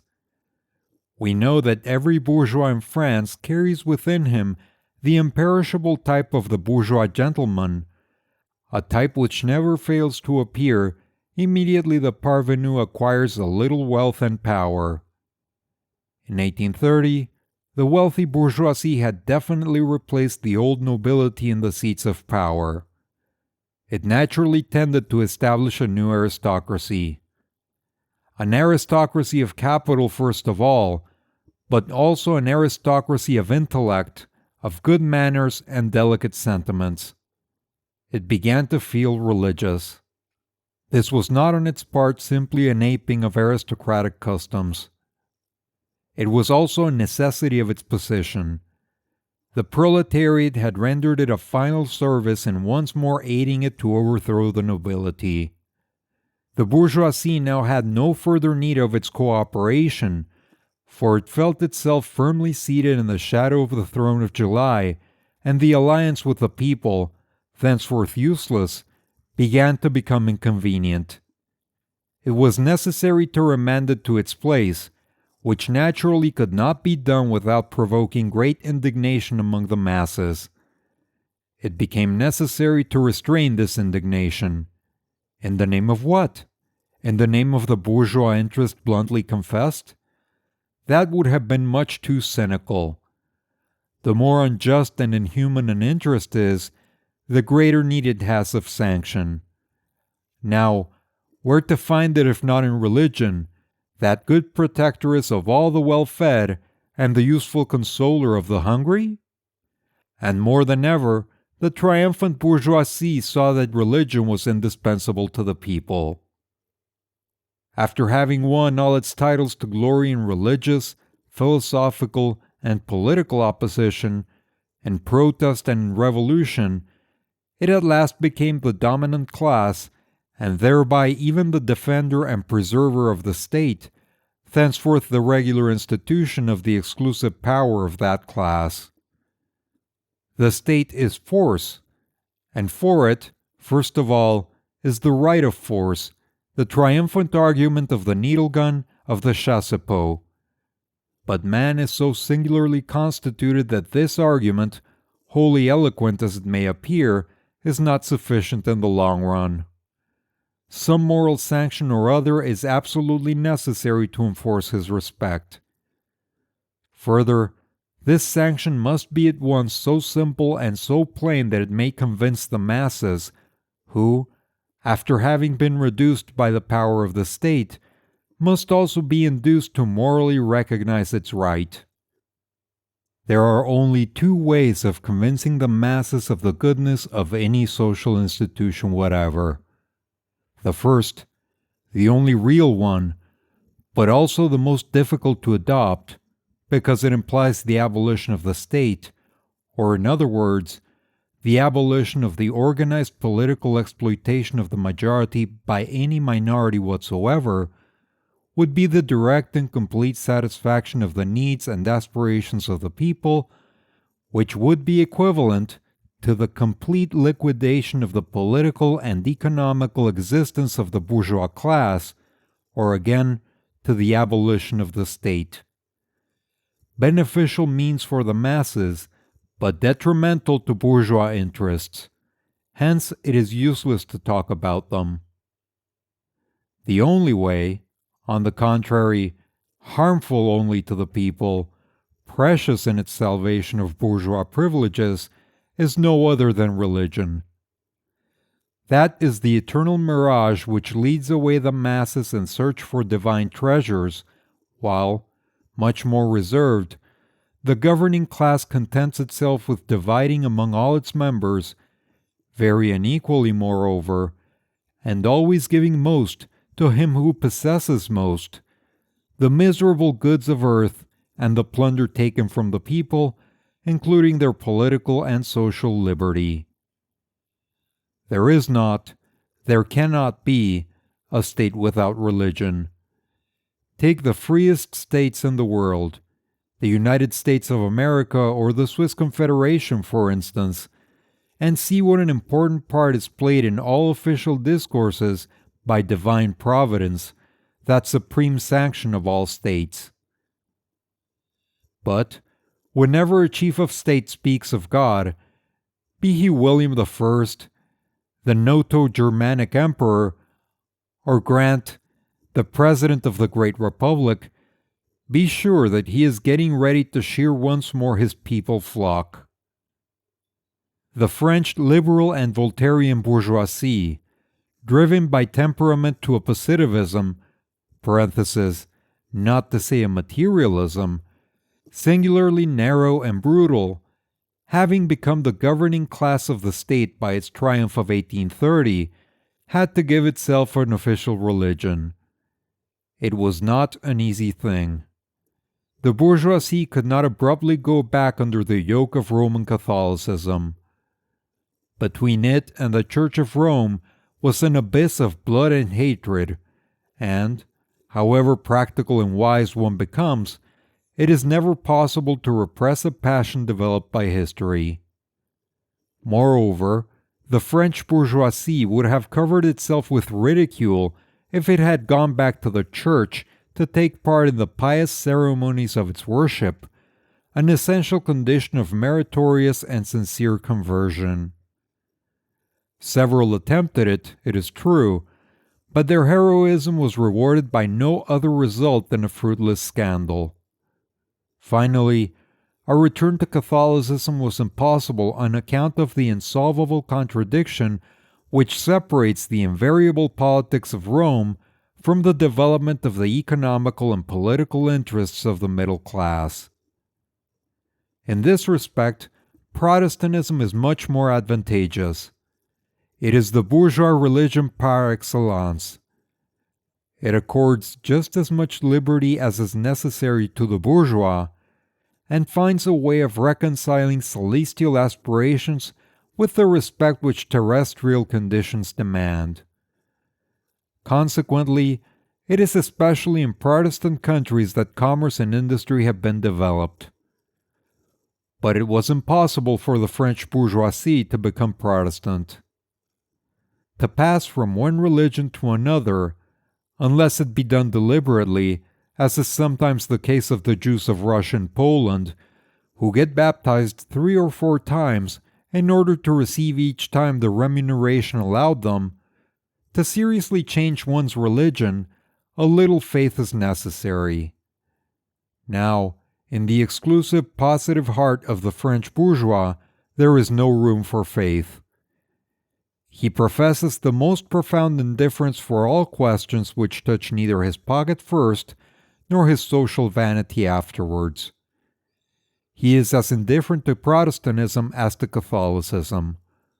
On the other hand, the French bourgeois could not go over to Protestantism without putting himself in conflict with the Catholic routine of the majority of the French people, which would have been great imprudence on the part of a class pretending to govern the nation.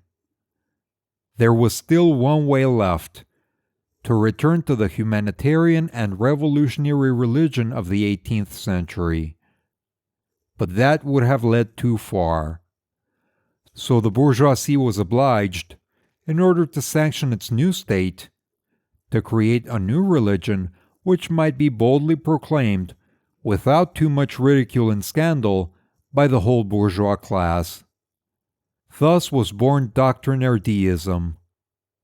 Others have told, much better than I could tell it, the story of the birth and development of this school, which had so decisive, and, we may well add, so fatal an influence on the political, intellectual, and moral education of the bourgeois youth of France.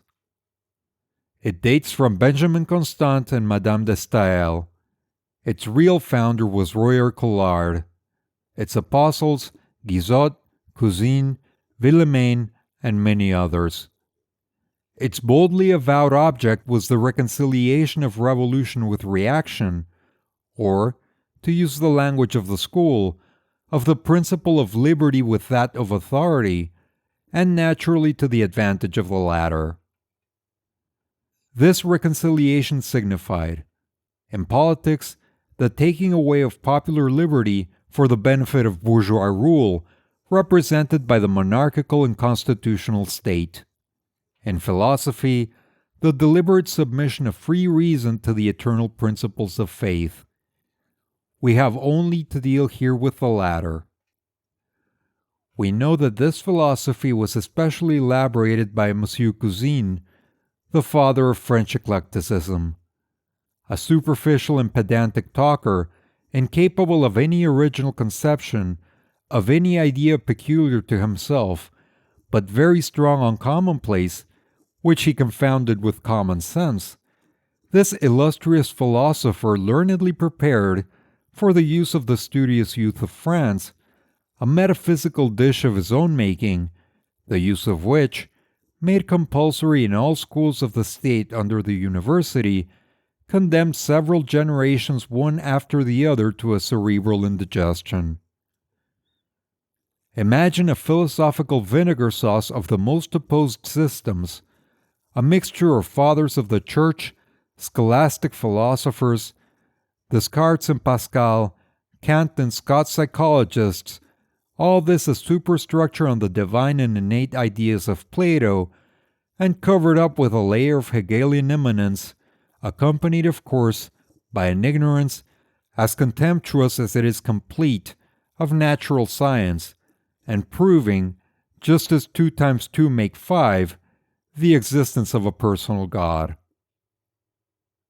You have reached the end of God and the State by Mikhail Bakunin. Click on the link at the end of this video to go to the playlist. If you enjoyed this content and would like to support the channel, please like and subscribe.